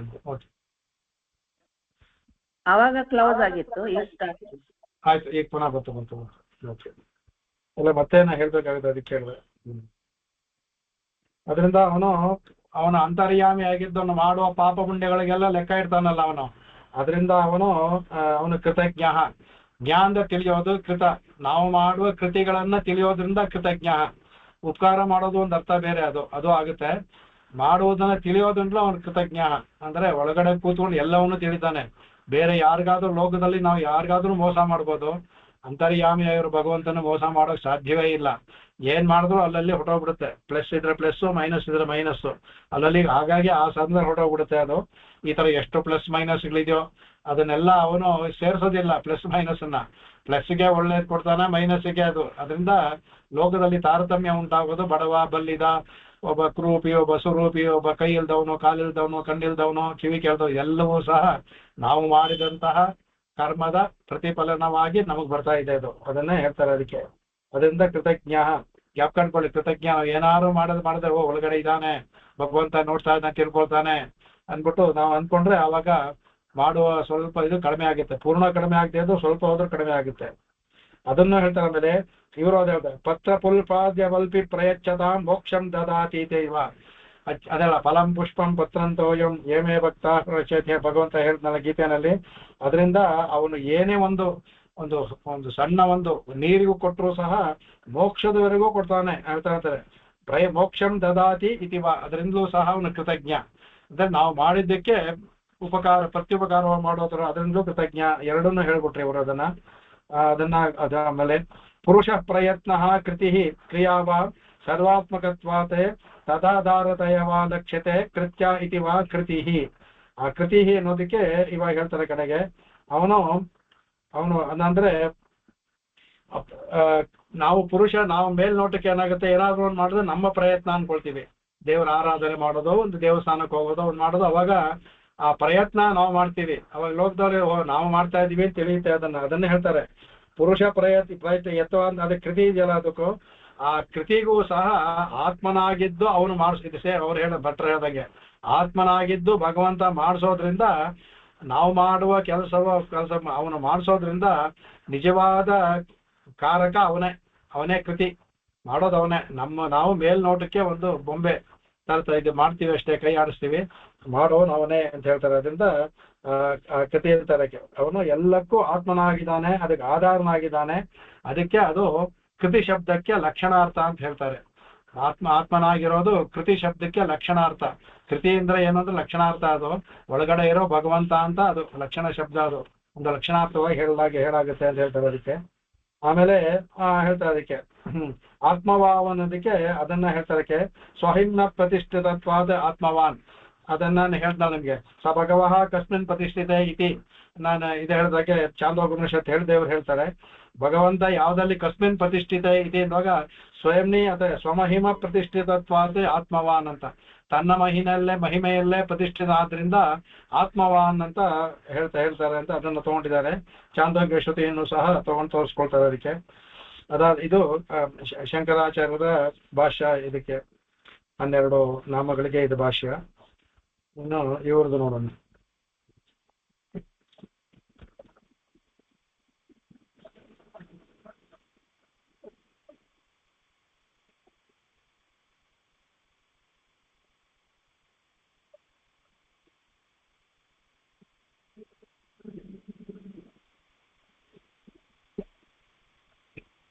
ಈಶ್ವರ ಅಂತಾರೆ.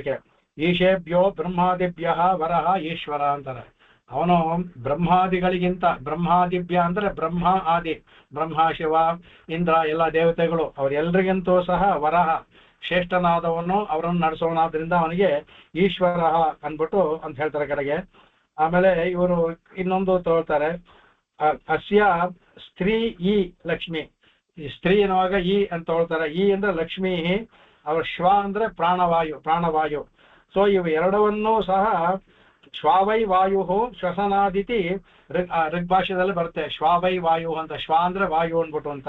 ಅದರಿಂದ ಈ ಅಂದ್ರೆ ಲಕ್ಷ್ಮಿ, ಶ್ವ ಅನ್ನೋದು ವಾಯು ಅಂದ್ರೆ ಲಕ್ಷ್ಮಿಯನ್ನು, ಮತ್ತೆ ವಾಯು ಅನ್ನೋದು ಅಂತ ಮುಖ್ಯವಾದ ಪ್ರಾಣ, ಎಲ್ಲ ಜೀವಾತ್ಮ ಅನ್ನೋದ್ರಲ್ಲಿ ಬರ್ತಾರೆ.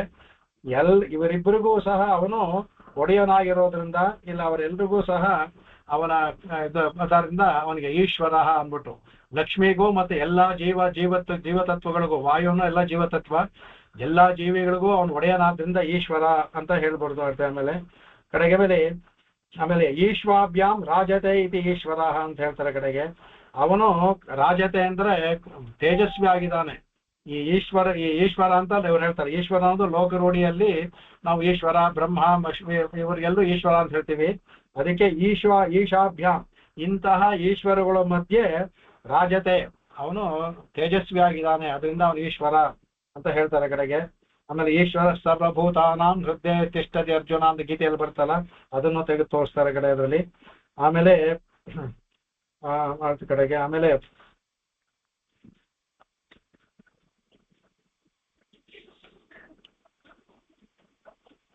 ಬೇರೆ ಯಾವುದೋ ಅವರ ಒಂದಷ್ಟು ಇದನ್ನ ಫಿಲಾಸಫಿ ತೆಗೆದು ತೋರಿಸ್ಕೊಡ್ತಾರೆ ಅವರು ಬೆಳಗ್ಗೆ. ಆಮೇಲೆ ಇನ್ನೊಂದು ಹೇಳ್ತಾರೆ, ಬ್ರಹ್ಮಾದೀನಾಂ ನಿಯಾಮಕತ್ವಂ ಮನುಷ್ಯಾದೀನಾಂ ನಿಯಮತ್ವಂ ಇತಿ ಏಷಃ ವಿಶೇಷಃ ತೇಷಾಂ ಬ್ರಹ್ಮಾದೀನಾಂ ಮನುಷ್ಯದೀನಾಂಚ ಸ್ವಭಾವ ಏವ ಅಂದ್ಬಿಟ್ಟು ಇದನ್ನ ಒಂದು ತೋರಿಸ್ತದೆ. ಎಲ್ಲಿ ಯಾವ ಇದರಲ್ಲಿ ಅಂತ ಕೊಟ್ಟಿಲ್ಲ, ಇದು ಯಾವುದೋ ಪುರಾಣದಲ್ಲಿ, ಅವ್ರು ಸಾಧಾರಣ ಪುರಾಣದಲ್ಲಿ ತೆಗಿತಾರೆ ಅವರು. ಅದರಲ್ಲಿ ಹೇಳ್ತಾರೆ ಬ್ರಹ್ಮಾದೀನಾಂ ನಿಯಾಮಕತ್ವಂ. ಈ ಬ್ರಹ್ಮಾದಿಗಳಲ್ಲಿ ಬ್ರಹ್ಮಾದೀನಾಂ ಅಂದ್ರೆ ಎರಡು ತರ ಅರ್ಥ ಮಾಡ್ಬೋದು. ಬ್ರಹ್ಮ ಮತ್ತು ಆದೀನಾಂ ಅಂದ್ರೆ ಬ್ರಹ್ಮನಿಂದ ಕೆಳಗಡೆ ಇರೋ ಎಲ್ಲರೂ ಅಂತ ಒಂದು ಅರ್ಥ ಮಾಡ್ಬೋದು. ಅನಂತ ಕೋಟಿ ಬ್ರಹ್ಮಾಂಡಗಳಿಗೆ ಅನಂತ ಕೋಟಿ ಬ್ರಹ್ಮರು ಇರ್ತಾರಲ್ಲ, ಅಂತಹ ಬ್ರಹ್ಮಾದೀನಾಂ ಅಂತರ ಬ್ರಹ್ಮರ ಒಳಗೆ ಅಂತ ತೆಗಿಬೋದು. ಆದಿ ತಗೊಂಡು ಬ್ರಹ್ಮಾದೀನಾಂ ಬ್ರಹ್ಮ ಮತ್ತು ಬೇರೆ ಎಲ್ಲರೂ ಅವರಿಗಿಂತೂ ಸಹ ನಿಯಾಮಕತ್ವಂ, ಅವರಿಗೆ ನಿಯಾಮಕತ್ವ ಇದೆ. ಆಮೇಲೆ ಮನುಷ್ಯಾದೀನಾಂ ನಿಯಮ್ಯತ್ವಂ, ಮನುಷ್ಯರಿಗೆ ಮನಸ್ಸಿನ ಒಳಗಡೆನೆ ಇದ್ದು ನಿಯಮನನೇ ಮಾಡ್ತಾನೆ. ಆ ನಿಯಾಮಕತ್ವದಲ್ಲೂ ನಾವು ಸೇರ್ಕೊಳ್ತೀವಿ. ವಿಶೇಷವಾಗಿ ಎಲ್ಲ ಬ್ರಹ್ಮನು ಸೇರ್ಕೊಂಡು ಎಲ್ಲರ ಅಂತರ್ಯಾಮಿಯಾಗಿದ್ದು ನಿಯಮಿತ್ವ ಮಾಡ್ತಾನೆ. ಇತಿ ಹೇಳ್ತಾರೆ. ಏಷಃ ವಿಶೇಷ, ಈ ತರ ವಿಶೇಷ ಯಾರಿಗಿದೆಯೋ ಅವನು ಅಂತವನು ಈಶ್ವರ ಅಂದ್ಬಿಟ್ಟು. ಆತರ ಸ್ವಭಾವ ಯಾರು? ಸಾಕ್ಷಾತ್ ಭಗವಂತ ಒಬ್ಬ ಇದೆ. ಅಂದ್ರೆ ಆತರ ಸ್ವಭಾವ ಯಾರು ಅಂದ್ರೆ ಅವನು ಈಶ್ವರ ಅಂದ್ಬಿಟ್ಟು. ಅವನು ಸಾಕ್ಷಾತ್ ನಾರಾಯಣನೇ ಬ್ರಹ್ಮ ಅಂತ ಹೇಳ್ಕೊಂಡ್ಬರ್ತಾರೆ. ಅದಕ್ಕೆ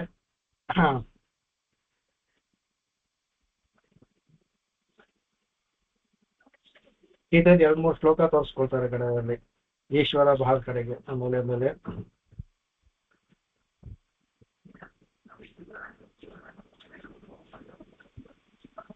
ಇದು ಬ್ರಹ್ಮವೈವರ್ತ ಪುರಾಣದ ಒಂದು ಶ್ಲೋಕ. ಇವರು ಪುರಾಣಗಳು ಕೋಟನ್ ಮಾಡೋದ್ರಲ್ಲಿ ತುಂಬಾ ಎಕ್ಸ್ಪರ್ಟ್ ಅವರು. ಬ್ರಹ್ಮವೈವರ್ತದ ಒಂದು ಪುರಾಣ ಕೊಡ್ತಾರೆ. ಈಶೇಭ್ಯೋ ಬ್ರಹ್ಮರುದ್ರ ಶ್ರೀಶೇಷಾದಿಭ್ಯೋ ಜತೋ ಭವಾನೇ ವರೋತ ಈಶ್ವರಾಖ್ಯಾತ ತೇ ಮುಖ್ಯ ನಾಣ್ಯಸ್ಯ ಕಸ್ಯಚಿತೆ ಅಂತ ಬೈವರ್ತ ಹೇಳ್ತಾರೆ. ಅಂದ್ರೆ ಈಶೇಭ್ಯೋ ಬ್ರಹ್ಮರುದ್ರಿಗೆ ಈ ತರ ಅವರು ಬ್ರಹ್ಮರುದ್ರಿಗೆ ಹೇಳ್ತಾರೆ ಅವರಿಗೆ. ಆಮೇಲೆ ಅವ್ರಗಳಿಗಿಂತ ಸಹ ಬ್ರಹ್ಮರುದ್ರಾದಿಗಳಿಗಿಂತಲೂ ಶ್ರೀ ಶೇಷಾದಿಭ್ಯೋ, ಶ್ರೀ ಅಂದ್ರೆ ಲಕ್ಷ್ಮೀ, ಶೇಷ ಅಂದ್ರೆ ಅನಂತ ಎಂದ ಇದು ಆದಿಯಿಂದ ಅಂದ್ರೆ ಅನಂತ ಗರುಡ ವಿಶ್ವಕ್ಷೇನಾದಿಗಳೆಲ್ಲ ಬರುತ್ತಾರೆ. ಅವರಿಂದ ಯಥೋ ಭವಾನೆ ಅವ್ರಿಗಿಂತ ವರೋತ ಅವ್ರಿಗಿಂತ ಅದರಿಂದ ಈಶ್ವರಾಖ್ಯ ಅವ್ರಿಗಿಂತ ನೀನು ಹೆಚ್ಚವನಾದ್ರಿಂದ ನಿನಗೆ ತೇ ಮುಖ್ಯ, ನೀ ಅವ್ರೆಲ್ಲರಿಂದ ಮುಖ್ಯನಾಗ್ದಾರ. ನಾಣ್ಯಸ್ಯ ಕಸ್ಯಚಿತ್, ನಿನ್ನನ್ನ ಬಿಟ್ಟು ಕಸ್ಯಚಿತ್ ನಾಣ್ಯ ಇನ್ಯಾರು ಇಲ್ಲ ಅಂದ್ಬಿಟ್ಟು ಬ್ರಹ್ಮವೈವರ್ತ ಪುರಾಣದಲ್ಲಿ ಈಶ್ವರ ಶಬ್ದವನ್ನು ಹೇಳೋದನ್ನ ತೆಗೆದು ತೋರಿಸ್ಕೊಳ್ತಾರೆ ಅವರು ಅದನ್ನ. ಆಮೇಲೆ ಇದು ಭಾಗವತದಲ್ಲಿ ಬರುವಂತ ಶ್ಲೋಕ. ಇಮೇಚ ಅನ್ಯೇಚ ಭಗವಾನ್ ನಿತ್ಯ ಯತ್ರ ಮಹಾಗುಣಾಃ ಪ್ರಾರ್ಥ್ಯ ಮಹತ್ವಮಿಚ್ಛಾದಿ ನಜಯಾಂತಿ ಸ್ಮ ಕರಿಹಿಚಿತೆ ಅಂದ್ಬಿಟ್ಟು ಅಂತ ಶೌನಕರು ಹೇಳುವಂತ ಹೇಳ್ತಾರೆ ಕಡೆಗೆ. ಇಮೇಚ ಅನ್ಯೇಚ ಭಗವಾನ್ ನಿತ್ಯ ಯತ್ರ ಮಹಾಗುಣಾಃ, ಇಮೇಚ ಇವನ ಬಿಟ್ಟು ಅನ್ಯ ಯಾರಿಗೂ ಸಹ ಭಗವಾನ್ ನಿತ್ಯ ಯತ್ರ ಮಹಾಗುಣಾಃ, ಭಗವನಿಗಿಂತಿರುವಂತ ಮಹಾಗುಣ ಅವನನ್ನು ಬಿಟ್ಟು ಬೇರೆ ಯಾರಿಗೂ ಇಲ್ಲ. ಅದಕ್ಕೆ ಪ್ರಾರ್ಥ್ಯ ಮಹತ್ವಮಿಚ್ಛಾದಿ ನಜಯಾಂತಿ ಸ್ಮ ಕಶ್ಚಿತ್, ಅಂದ್ರೆ ಯಾರು ಪ್ರಾರ್ಥನೆ ಮಾಡಿದ್ರು ಅವರ ಮಹತ್ವ ಇಚ್ಛಾದಿಭಿ, ಅವರ ಇಚ್ಛೆಯನ್ನು ಪೂರೈಸ್ತಾನಲ್ಲ ಅವನು. ನಚಯಾಂತಿ ಸ್ಮ ಕರಿಹಿಚಿತೆ, ಅವನನ್ನು ಬಿಟ್ಟು ಬೇರೆ ಯಾರ ಹತ್ರ ಹೋದ್ರು ಅದು ಬರೋದಿಲ್ಲ ಅಂತ ಹೇಳೋದನ್ನು ಸಹ ಅದನ್ನ ತೋರಿಸ್ಕೊಡ್ತಾರೆ ಕಡೆಗೆ. ಆಮೇಲೆ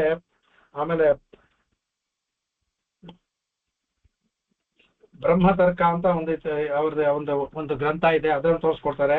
ಗುಣೈಹಿ ಸ್ವರೂಪಭೂತೈಸ್ತು ಗುಣ್ಯಸೌ ಹರಿ ಈಶ್ವರ ನ ವಿಷ್ಣೋ ನ ಚ ಮುಕ್ತಾನಾಂ ಕೋಪಿ ಭಿನ್ನೋ ಗುಣೋಗತಃ ಅಂತ ಹೇಳ್ತಾರೆ ಕಡೆಗೆ. ಅಂದ್ರೆ ಅವನು ಗುಣೈಹಿ ಭಿನ್ನ ಸ್ವರೂಪಭೂತೈಸ್ತು, ಆಮೇಲೆ ಗುಣ್ಯಸೌ ಹರಿ ಈಶ್ವರ, ಗುಣದಲ್ಲೇ ಆಗ್ಲಿ ಸ್ವರೂಪದಲ್ಲೇ ಆಗ್ಲಿ ಇದರಲ್ಲಿ ಎಲ್ಲವೂ ಸಹ ಹರಿ ಈಶ್ವರ ಅವನು ಬಿಟ್ರು ಅವರು ಯಾರಿಗೆ ಅಂತಾರೆ. ನ ವಿಷ್ಣೋಹೋ ನ ಚ ಮುಕ್ತಾನಾಂ, ಅದು ವಿಷ್ಣುವಿಗೂ ಮತ್ತೆ ಮುಕ್ತರಿಗೂ ಬಿಟ್ಟು ಅಲ್ಲಿರುವಂತ ನಿತ್ಯರನ್ನು ತಗೊಳ್ಳಿ ಬಿಟ್ಟು ಕೋಪಿ ಭಿನ್ನೋ ಗುಣೋಗತಃ, ಬೇರೆ ಯಾರಿಗೆ ತಾನೇ ಗುಣಗಳು ಬರಕ್ ಸಾಧ್ಯ ಅಂತ. ಅಂದ್ರೆ ಅಲ್ಲಿ ಭಗವಂತ ನಮಗೆ ಸಾಮ್ಯತ್ಯವನ್ನು ಕೊಡೋದ್ರಿಂದ ಎಲ್ಲ ಗುಣಗಳನ್ನು ಕೊಡೋದ್ರಿಂದ ಮುಕ್ತರಿಗೂ ಆ ಗುಣ ಬರುತ್ತೆ, ನಿತ್ಯರಿಗೂ ಹಿಂದೆ ಬರುತ್ತೆ. ಅದರಿಂದ ಸ್ವರೂಪದಲ್ಲೇ ಗುಣ ಎಲ್ಲವೂ ಸಹ ಆ ಗುಣಗಳೆಲ್ಲ ಸೇರ್ಕೊಂಡಿರೋದು ಯಾರಿಗೆ? ಹರಿ ಈಶ್ವರ, ಆ ಈಶ್ವರನಿಗೆ ಇದೆ. ಅವನ ಪ್ರಸಾದದಿಂದ ನಿತ್ಯರು ಮುಕ್ತರಿಗೂ ಸಹ ಬರುತ್ತೆ ಅದು. ಅದನ್ನ ಬಿಟ್ಟು ಬೇರೆ ಯಾರಿಗೆ ಆ ಗುಣಗಳು ಬರೆಸೋ ಸಾಧ್ಯ ಅಂತ ಅದನ್ನ ಪ್ರಶ್ನಾರ್ಥಕವಾಗಿ ಹೇಳುವಂತಹದ್ದನ್ನು ತೋರಿಸ್ಕೊಡ್ತಾರೆ ಕಡೆಗೆ.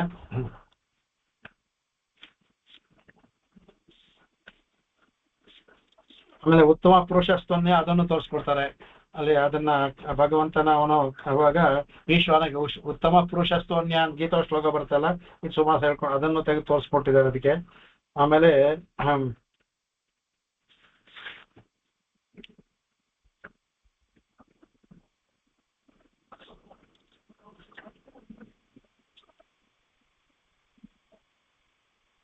ಅಷ್ಟೇ. ಇನ್ನು ಇದಲ್ ಮೇಲೆ ಆಮೇಲೆ ವಿಕ್ರಮಿ ಹೋಗೋಣ. ಇದು ಇನ್ನು ಬೇರೆ ಬೇರೆ ಏನು ಹೇಳಿದ್ದಾರೆ ನಮ್ಗೆ ಅದೆಲ್ಲ ಬೇಡ ಅದು ಕಡೆಗೆ. ವಿಕ್ರಮಿ ಎಂದ ಅಂದ್ರೆ ಹೇಳ್ತಾರೆ, ವಿಕ್ರಮ ಅಂದ್ರೆ ಶೌರ್ಯಂ ಅಸ್ಯ ಅಸ್ತಿ ಇತಿ ವಿಕ್ರಮಿ. ಅದು ಯಾವ ಬೇರೆ ಹೇಳ್ದಂಗೆ ಯಾರಿಗೆ ವಿಕ್ರಮ ಇದೆಯೋ ಅದರಿಂದ ವಿಕ್ರಮಿ. ವಿಕ್ರಮ ಇರೋವನು ವಿಕ್ರಮಿ, ಬಲ ಇರೋವನು ಬಲಿ ಅಂತ ಹೇಳ್ತಾರೆ. ಕ್ರಮ ತಾರತಮ್ಯ ಅಸ್ಯ ಅಸ್ತಿ ಇತಿ ಕ್ರಮಿ ಅಂದ್ರೆ ಕ್ರಮದಲ್ಲಿ ತಾರತಮ್ಯ, ನಡೆಯೋದಲ್ಲಿ ತಾರತಮ್ಯ ಇದೆ. ಅಸ್ಯ ಅಸ್ತಿ ಅವನು ಕ್ರಮಿ, ಅವನು. ಅದರಿಂದ ನಿಶಬ್ದೋ ನ್ಯಂಗರ್ಥ. ಅದಕ್ಕೆ ಅದ್ರಿಗೆ ನ ಕ್ರಮಿ ವಿಕ್ರಮಿ ಸ್ವಾವತಾರೇಶು ತಸ್ಮಾದ್ ಅನ್ಯರಹಿತ ಇತಿ ವಿಕ್ರಮ ಅಂದ್ಬಿಟ್ಟು ಅಂತ. ಅಂದ್ರೆ ತಾರತಮ್ಯ ನಡೆಯುವಾಗ ಒಂದೇ ತರ ಇರಲ್ಲ. ನಾವು ಹೆಜ್ಜೆ ಹಾಕ್ಬೇಕಂದ್ರೆ ಸ್ವಲ್ಪ ಹೆಚ್ಚು ಕಡಿಮೆ ಆಗುತ್ತೆ, ಅದಕ್ಕೆ ಕ್ರಮಿ ಅಂತ. ಆ ತರ ಹೆಚ್ಚು ಕಡಿಮೆ ನಡೆಯೋದು. ಇವನು ವಿಕ್ರಮಿಯಿಂದ ಅಂದ್ರೆ ಅವನು ಹೇಳ್ತಾನೆ, ಅದರಲ್ಲಿ ನೀ ಅಂತ ಹಾಕೋದ್ರಿಂದ ನಿಕ್ರಮಿ ಅಂತ ಹಾಕೋದು, ನ ವಿಕ್ರಮಿ, ನಕ್ರಮಿ ವಿಕ್ರಮಿ ಅಂತ ಮಾಡ್ಕೊಳ್ತಾರೆ. ಆ ತರ ಇಲ್ಲದೆ ಇರೋವನು ನಕ್ರಮಿ, ಅವನು ವಿಕ್ರಮಿ.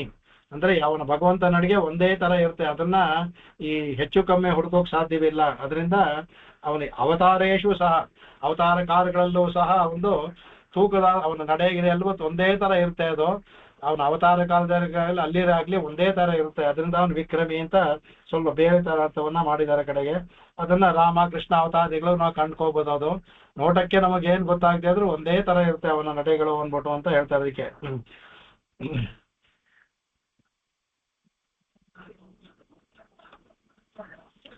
ಆಮೇಲೆ ಇವ್ರು ಹೇಳ್ತಾರೆ, ವಿನಾ ಗರುಡೇನ ಕ್ರಮತೆ ಐತಿ ವಿಕ್ರಮಿ. ವಿ ಅಂದ್ರೆ ಗರುಡ, ವಿನಾ ಗರುಡನಿಂದ ಅವನತೆ ಗರುಡೇನ, ವಿನಾ ಅಂದ್ರೆ ತೃತೀಯ, ಗರುಡೇನ ಕ್ರಮತೆ, ಗರುಡನನ್ನ ಇಟ್ಕೊಂಡು ಯಾರು ನಡೀತಾರೋ ಅದರಿಂದ ವಿಕ್ರಮಿ ಅಂತ ಮಾಡಿದ್ರು. ಧನ್ವಿ ಅಂತ ಹೇಳ್ತಾರೆ. ಪ್ರಶಸ್ತಂ ಧನುಹು ಅಸ್ಯ ಅಸ್ತಿ ಇತಿ ಧನ್ವಿ. ಅವರು ಧನ್ವಿ ಅಸ್ತಿ ಇತಿ ಧನ್ವಿ ಅಂದ್ರು. ಶಂಕರ ಇವರು ಪ್ರಶಸ್ತ ಧನುಹು ಅಸ್ತಿ ಇತಿ ಧನ್ವಿ ಅಂದ್ರು. ಪ್ರಶಸ್ತವಾದ ಧನಸ್ಸು, ಬರೀ ಧನಸ್ಸು ಇಟ್ಕೊಂಡ್ರೆ ಯಾರ ಧನ್ವಿ ಆಗ್ಬೋದು. ಲೋಕದಲ್ಲಿ ಯಾರೋ ಒಂದು ಧನಸ್ಸು ಇಟ್ಕೊಂಡು ಧನ್ವಿ ಆಗ್ಬಿಡ್ತೀವಲ್ಲ. ಪ್ರಶಸ್ತವಾದ ಧನಸ್ಸು ಯಾವುದೋ ನಿಮ್ಮ ವಿಷ್ಣು ಧನಸ್ಸು ಆ ಥರದ್ದಿರ್ಬೇಕು. ಇವ್ರು ಕೊಟ್ಟಂತ ಅಗಸ್ತ್ಯರು ಕೊಟ್ಟಂತ ಧನಸ್ಸು ಅದು ಎಲ್ರಿಗೂ ಹಿಡಿಯೋಕ್ಸಲ್ಲ. ಗಾಂಡೀವ ಅದೆಲ್ಲ ವಿಶೇಷ ಧನಸ್ಸುಗಳು. ಅದರಿಂದ ಪ್ರಶಸ್ತ ಧನುಹು ಅಸ್ತಿ ಇತಿ ಧನ್ವಿ. ಅವನಿಗೂ ಹೇಳ್ಬೋದು ಧನ್ವಿ ಅಂದ್ರೆ ಅವನಿಗೆ ಅರ್ಜುನನಿಗೂ ಹೇಳ್ಬೋದು. ಆದ್ರೆ ಅವನಿಗಿಂತ ಪ್ರಶಸ್ತವಾದ ಧನಸ್ಸು ಭಗವಂತನದು. ಅದರಿಂದ ಪ್ರಶಸ್ತವಾದ ಧನಸ್ಸು ಇರೋದು ಧನ್ವಿ ಅದನ್ನ ಹೇಳ್ತಾರೆ. ಅವರು ಧನು ಅಸ್ಥಿತಿ ಧನ್ವಿ ಅಂತಾನು ಮಾಡ್ಬೋದು ಅಂತ ಅದನ್ನು ಕೊಟ್ಟಿದ್ದಾರೆ. ಅವಾಗ ಏನಾಗುತ್ತೆ, ಲೋಕದಲ್ಲಿ ಎಲ್ಲರೂ ಯಾರು ಧನು ಇಟ್ಕೊಳ್ತಾರೋ ಅವ್ರಿಗೆಲ್ಲ ಧನ್ವಿ ಆಗುತ್ತೆ ಅಂದ್ಬಿಟ್ಟು ಹೇಳ್ತಾರೆ. ಇದು ವಿಶೇಷವಾಗಿ ಭಗವಂತ ವಿಶೇಷವಾದ ಧನಸ್ಸನ್ನ ಇಟ್ಕೊಂಡಿರೋದ್ರಿಂದ ಅವನು ಶಾರ್ಂಗವನ್ನ ಇಟ್ಕೊಂಡಿದ್ದಾನೆ. ಶಾರ್ಂಗ ಧನ್ವಿ ಅಂತ ಹೇಳ್ತೀವಲ್ಲ, ಶಾರ್ಂಗ ಧನಸ್ಸು ವಿಷ್ಣು ಧನಸ್ಸು, ಅದರಿಂದ ಧನ್ವಿ. ಮೇಧಾವಿ ಅಂತಾರೆ. ಮೇಧ ಅಸ್ಯ ಅಸ್ತಿ ಇತಿ ಮೇಧಾವಿ ಅಂದ್ರೆ ಧಾರಣ ಶಕ್ತಿ, ಧಾರಣಾವತಿ ಬುದ್ಧಿ. ಯಾರಿಗೆ ಮೇಧೆ ಇದೆಯೋ ಅವನು ಮೇಧಾವಿ. ಮೇಧ ಅನ್ನೋ ಧಾರಣ ಶಕ್ತಿ ಬುದ್ಧಿ. ಯಾರಿಗೆ ಆ ಧಾರಣ ಶಕ್ತಿ ಬುದ್ಧಿ ಇದೆಯೋ ಅವನು ಮೇಧಾವಿ ಅಂತ ಹೇಳ್ತಾರೆ. ಅದಕ್ಕೆ ಮೇಧಾವಿ ಎನ್ಬಿಟ್ಟು ಅಂತ. ಆಮೇಲೆ ಸಂಪೂರ್ಣ ಅನುಗ್ರಹಂ ಕ್ರಿಯತೆ ಮೇಧಾವಿ ಋಷೇಹೇ ಇತಿ ಮೇಧಾವಿ. ಕಡೆಗೆ ಅವನ ಅದರಲ್ಲಿ ಮೇಧಾವಿ ಅಂತ ಒಬ್ಬ ಋಷಿ ಬರುತ್ತೆ. ಇದರಲ್ಲಿ ಭಾಗವತಗಳೆಲ್ಲ ಬರ್ತವೆ. ಒಬ್ಬ ಋಷಿ ಮೇಧಾವಿ ಅಂತ ಅವನು ಭಗವಂತನ ಬಗ್ಗೆ ಅತ್ಯಂತವಾಗಿ ಅವ್ರು ತಪಸ್ಸೆಲ್ಲ ಮಾಡಿರ್ತಾರೆ. ಅದಕ್ಕೆ ಅವನಿಗೆ ಸಂಪೂರ್ಣ ಅನುಗ್ರಹ ಕ್ರಿಯತೆ ಮೇಧಾವಿ. ಆ ಮೇಧಾವಿ ಋಷೇಹೇ, ಮೇಧಾವಿಯನ್ನು ಋಷಿಗೆ ಸಂಪೂರ್ಣ ಅನುಗ್ರಹವನ್ನ ಮಾಡಿದ್ರಿಂದ ಭಗವಂತನಿಗೆ ಮೇಧಾವಿ ಅಂತ ಹೆಸರು ಬಂತು. ಅವನಿಗೆ ಮೇಧಾವಿ ಅಂತ ಋಷಿ ಅವನಿಗೆ ಸಂಪೂರ್ಣ ಅನುಗ್ರಹವನ್ನ ಭಗವಂತ ಮಾಡಿದ್ರಿಂದ ಭಗವಂತನಿಗೂ ಸಹ ಮೇಧಾವಿ ಅಂತ ಹೆಸರು ಬಂತು ಅಂತ ತೆಗೆದು ತೋರಿಸ್ತಾರೆ ಅದನ್ನ ಅವಾಗ ಹೇಳ್ತಾರೆ ಅದನ್ನ. ಆಮೇಲೆ ವಿಕ್ರಮ ಅಂತಾರೆ. ವಿಶೇಷೇಣ ಕ್ರಮ ಪಾದವಿಕ್ಷೇಪೋ ಯಸ್ಯಾಸೋ ವಿಕ್ರಮ. ಪಾದವಿನ್ಯಾಸವೇ ವಿಶೇಷವಾಗಿ. ಸಾಧಾರಣವಾಗಿ ಅವನು ಭಗವಂತನ ಅವನನ್ನು ಹೇಳ್ದಲ್ಲ, ಅವನು ಕಾಳಿಂಗನ ಮರ್ದನ ಮಾಡ್ಬೇಕಾದ್ರೆ ಗಂಧರ್ವರು ಯಕ್ಷರು ಕಿನ್ನರು ಅಪ್ಸರಸ್ಸೆಲ್ಲ ಬಂದ್ಬಿಟ್ರಂತೆ. ಯಾಕಂದ್ರೆ ಆ ತರ ಪಾದವಿನ್ಯಾಸ ಅವ್ರಿಗೆ ಇರ್ಲೇ ಇಲ್ಲ. ಅವ್ರಿಗೆ ಅದನ್ನ ನೋಡಕ್ಕೆ ಅಯ್ಯೋ ನಾವು ಇಷ್ಟೆಲ್ಲ ನೃತ್ಯವನ್ನ ಕಲ್ತ್ಕೊಂಡಿದೀವಿ, ಈ ತರ ಪಾದವಿನ್ಯಾಸ ಇಲ್ವಲ್ಲ ಅಂತ ಅದನ್ನೇ ಹೇಳ್ತಾರೆ. ವಿಶೇಷೇಣ ಕ್ರಮ ಪಾದವಿಕ್ಷೇಪೋ ಯಸ್ಯಾಸೋ. ಈ ತರ ವಿಶೇಷವಾದ ಪಾದವಿನ್ಯಾಸ ಅದು ಎಲ್ಲರಿಗೂ ಬರೋದಿಲ್ಲ, ಭಗವಂತನ ಮಾತ್ರ ಬರುತ್ತೆ. ಅದರಿಂದ ಅವನು ವಿಕ್ರಮ ಅನ್ಬಿಟ್ಟು ಹೇಳ್ತಾರೆ ಕಡೆಗೆ. ಅದಕ್ಕೆ ಹೇಳ್ತಾರೆ ಕ್ರಮು ಪಾದವಿಕ್ಷೇಪಕ್ಕೆ ಕ್ರಮು ಧಾತುವಿಂದ ಬರುತ್ತೆ ಪಾದವಿಕ್ಷೇಪ ಅಂತ. ಅದರಿಂದ ಆ ವಿಶೇಷವಾದ ಪಾದವಿಕ್ಷೇಪದಿಂದ ವಿಕ್ರಮ. ಕ್ರಮು ಅಂದ್ರೆ ಪಾದವಿಕ್ಷೇಪ, ಅದು ವಿಶೇಷವಾದ ಪಾದವಿಕ್ಷೇಪದಿಂದ ವಿಕ್ರಮ ಅಂತ ತೋರಿಸ್ತಾರೆ. ಕ್ರಮದೇವತ್ವಾತ್ ಕ್ರಮ ಅಂತ ಹೇಳ್ತಾರೆ. ಅದಕ್ಕೆ ಏನಂತ ಕ್ರಮದೆ ಅಂದ್ರೆ ಹೇಳ್ದಲ್ಲ, ಈ ವೇದಕ್ಕೂ ವೇದ ಪುರುಷ ಇದ್ದಾನೆ, ಸಂಹಿತೆ ಮೂಲ, ಸಂಹಿತೆ ಯಾವಲು ಮೂಲ, ಪದ ಮತ್ತು ಕ್ರಮ ಒಂದೊಂದಕ್ಕೂ ಅಭಿಮಾನಿ ದೇವತೆ ಹೇಳ್ತಾರೆ. ಮೂಲಕ್ಕೆ ಅಭಿಮಾನಿ ದೇವತೆ, ಎಲ್ಲಕ್ಕೂ ಅಭಿಮಾನಿ ದೇವತೆ ವೇದ ಪುರುಷ. ಅದರಲ್ಲಿ ಮಂತ್ರಕ್ಕೆ ಒಬ್ಬ ಅಭಿಮಾನಿ ದೇವತೆ ಇರ್ತಾರೆ, ಆ ಪದಕ್ಕೆ ಒಂದು ಅಭಿಮಾನಿ ದೇವತೆ, ಕ್ರಮಕ್ಕೆ ಒಂದು ಅಭಿಮಾನಿ ದೇವತೆ, ಎಲ್ಲಕ್ಕೂ ಅಭಿಮಾನಿ ದೇವತೆ ಅವರು ಹೇಳ್ತಾರೆ. ಕ್ರಮದೇವತ್ವಾತಿ ಕ್ರಮ, ಕ್ರಮ ಅಂದ್ರೆ ಇಲ್ಲಿ ವೇದದಲ್ಲಿ ಬರುವ ಕ್ರಮ. ಅದಕ್ಕೆ ಐತರೇಯದಲ್ಲಿ ವಿಷಯದಲ್ಲಿ ತೆಗೆದು ತೋರಿಸ್ತಾರೆ ಅದಕ್ಕೆ ಭಾಷೆಯಲ್ಲಿ. ಆಮೇಲೆ ಪೃಥಿವೀಭ್ಯ ಸ್ವರಾಹಸ್ತು ಸಂಹಿತಾ ದೇವತೋದಿತ ದಿವಿಷ್ಟಪೇ ವಾಮನಶ್ಚೈವ ಸಂಪ್ರೋಕ್ತ ಪದದೇವತಾ. ಇದು ಮುಂದೆ ಇದ್ರಲ್ಲಿ ಹೇಳಿದೆ ಇದನ್ನ. ನೃಸಿಂಹ ಸ್ವಾಂತರಿಕ್ಷೇಭ್ಯ ಭಗವಾನ್ ಕ್ರಮದೇವತಾ ಇತಿ ಅಂತ ಹೇಳ್ತಾರೆ. ಅಂದಾಗ ಪೃಥಿವೀಸ್ಥನಾಗಿರೋ ವರಾಹ ಇದನ್ನಲ್ಲ, ಅವನು ಸಂಹಿತಾಗಿ ದೇವತಾ, ಸಂಹಿತ ಅಂದ್ರೆ ಮೂಲ, ಅದಕ್ಕೆ ದೇವತಾ ಇರ್ತಾರೆ. ಆಮೇಲೆ ದಿವಿಷ್ಟೋ ವಾಮನಶ್ಚೈವ ಸಂಪ್ರೋಕ್ತ ಪದದೇವತಾ, ಇಲ್ಲಿಂದ ವಾಮನ ಮೇಲೆ ದಿವಿಗೆ ಪಾದವನ್ನು ತಗೊಂಡು ಹೋಗ್ತಾನೆ, ಅದರಿಂದ ಅವನು ಪದದೇವತಾ ಆಗ್ಬಿಟ್ಟ, ಅವನ ಪಾದ ಬೆಳೀತಾ ಹೋಗುತ್ತಲ್ಲ, ಅದರಿಂದ ತ್ರಿವಿಕ್ರಮ ಪದಕ್ಕೆ ದೇವತೆ ಆದ. ನೃಸಿಂಹ ತ್ವಂತರಿಕ್ಷಸ್ತು, ನೃಸಿಂಹ ಅಂತರಿಕ್ಷದಲ್ಲಿ ಇದ್ದು ಹಿರಣ್ಯಕಶಿಪುವನ್ನ ಎಷ್ಟು ಎತ್ತರ ಬೆಳೆದಿದ್ದ ಅಂತ ಹೇಳಿದ್ರಲ್ಲ, ಅದರಿಂದ ಅವನು ಕ್ರಮದೇವತ, ಅವನು ಬೆಳೀತಾ ಹೋಗ್ತಾನೆ. ಇವನು ಅವತಾರಾರ್ಥ ಕಂಬದಿಂದ ಹಾಗೆ ಇರಲ್ಲ, ಅವನು ಬೆಳೀತಾ ಹೋಗ್ತಾನೆ, ಅವನು ಬೆಳೀತಾ ಹೋಗ್ತಾನೆ. ಅದಕ್ಕೆ ಅವನು ಕ್ರಮದೇವತ, ಕ್ರಮವಾಗಿ ಬೆಳ್ಕೊಂಡು ಹೋಗ್ತಾನೆ, ಅವನು ಕ್ರಮದೇವತೆ ಅಂತ. ಇದರಲ್ಲೂ ಹೇಳಿದ್ದೀವಿ, ಪರಾಶರ ಭಟ್ರದಲ್ಲೂ ಹೇಳಿದೆ. ಆಮೇಲೆ ವಿನಾ ಪಕ್ಷಿನ ಗರುಡೇನ ಕ್ರಮಣಾತ್ ವಿಕ್ರಮ, ಗರುಡನಿಂದ ಕ್ರಮ ಮಾಡೋದ್ರಿಂದಲೂ ವಿಕ್ರಮ ಅಂತ ಹೇಳ್ಬೋದು ಅಂತ ಹೇಳ್ತಾರೆ ಕಡೆಗೆ. ಆಮೇಲೆ ವಿಶಿಷ್ಟ ಕಾರ್ಯಕ್ರಮತ್ವಾತೈ ವಿಕ್ರಮ, ಭಗವಂತನ ಒಂದು ಕಾರ್ಯಕ್ರಮ ಇದೆಯಲ್ಲ, ಸೃಷ್ಟಿ ಸ್ಥಿತಿ ಲಯ ಆಗ್ಲಿ, ಪ್ರತಿಯೊಂದು ಸೃಷ್ಟಿ, ಒಂದೊಂದು ಸೃಷ್ಟಿ ಆಗಿರೋ ಸೃಷ್ಟಿಯ ವಸ್ತುಗಳೇ ಆಗ್ಲಿ, ಪ್ರಾಣಿ ಮನುಷ್ಯರೇ ಆಗ್ಲಿ, ಒಂದೊಂದು ಮಾಡುವ ಒಂದು ಇದೆಯಲ್ಲ ಜೋಡಣೆ ಇದೆಯಲ್ಲ, ಆಶ್ಚರ್ಯವಾಗುತ್ತೆ. ಒಂದು ಪ್ರಾಣಿಗಳ ಎಲ್ಲಕ್ಕೂ ಅವು ಮಾಡುವ ಕೆಲಸಗಳು ಎಲ್ಲವೂ ವಿಶಿಷ್ಟವಾಗಿರುತ್ತೆ. ಅದರಿಂದ ವಿಶಿಷ್ಟವಾದ ಕಾರ್ಯ ಮಾಡ್ತಾನೆ.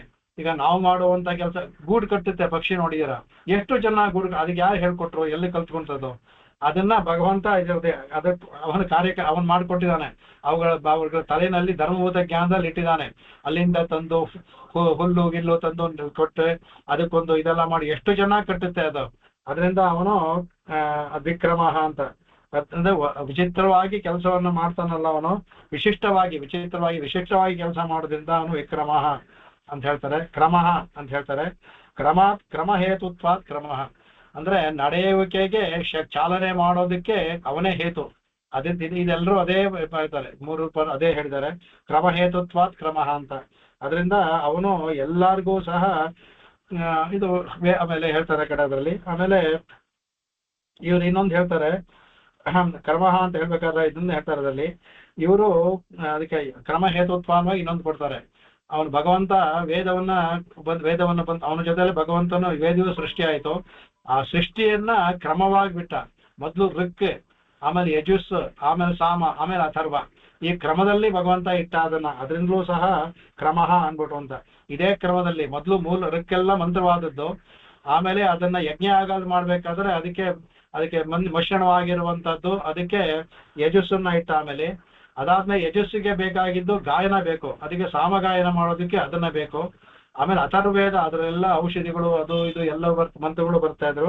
ಅದರಿಂದ ಅದಕ್ಕೆ ಕ್ರಮವಾಗಿ ಇಟ್ಟಿದ್ದರಿಂದ ಅವನು ಕ್ರಮ ಅಂತ ಅದ್ಭುತವಾಗಿ ಒಂದು ವ್ಯಾಖ್ಯಾನ ಮಾಡಿದ್ದಾರೆ. ಕಡೆಗೆ ಅದು ಆರ್ಡರ್ಲಿ ಅರೇಂಜ್ಮೆಂಟ್ ಅಂತ ಹೇಳ್ತೀವಲ್ಲ, ಒಂದು ಎಲ್ಲವನ್ನೂ ಕ್ರಮವಾಗಿ ಜೋಡಿಸಿ ಇಡೋದು, ಆ ತರ ಭಗವಂತ ಎಲ್ಲವನ್ನೂ ಮಾಡ್ತಾನೆ. ಅದನ್ನ ಹೇಳ್ತಾ ಕಡೆಗೆ ಹೇಳ್ತಾರೆ ಅದಕ್ಕೆ.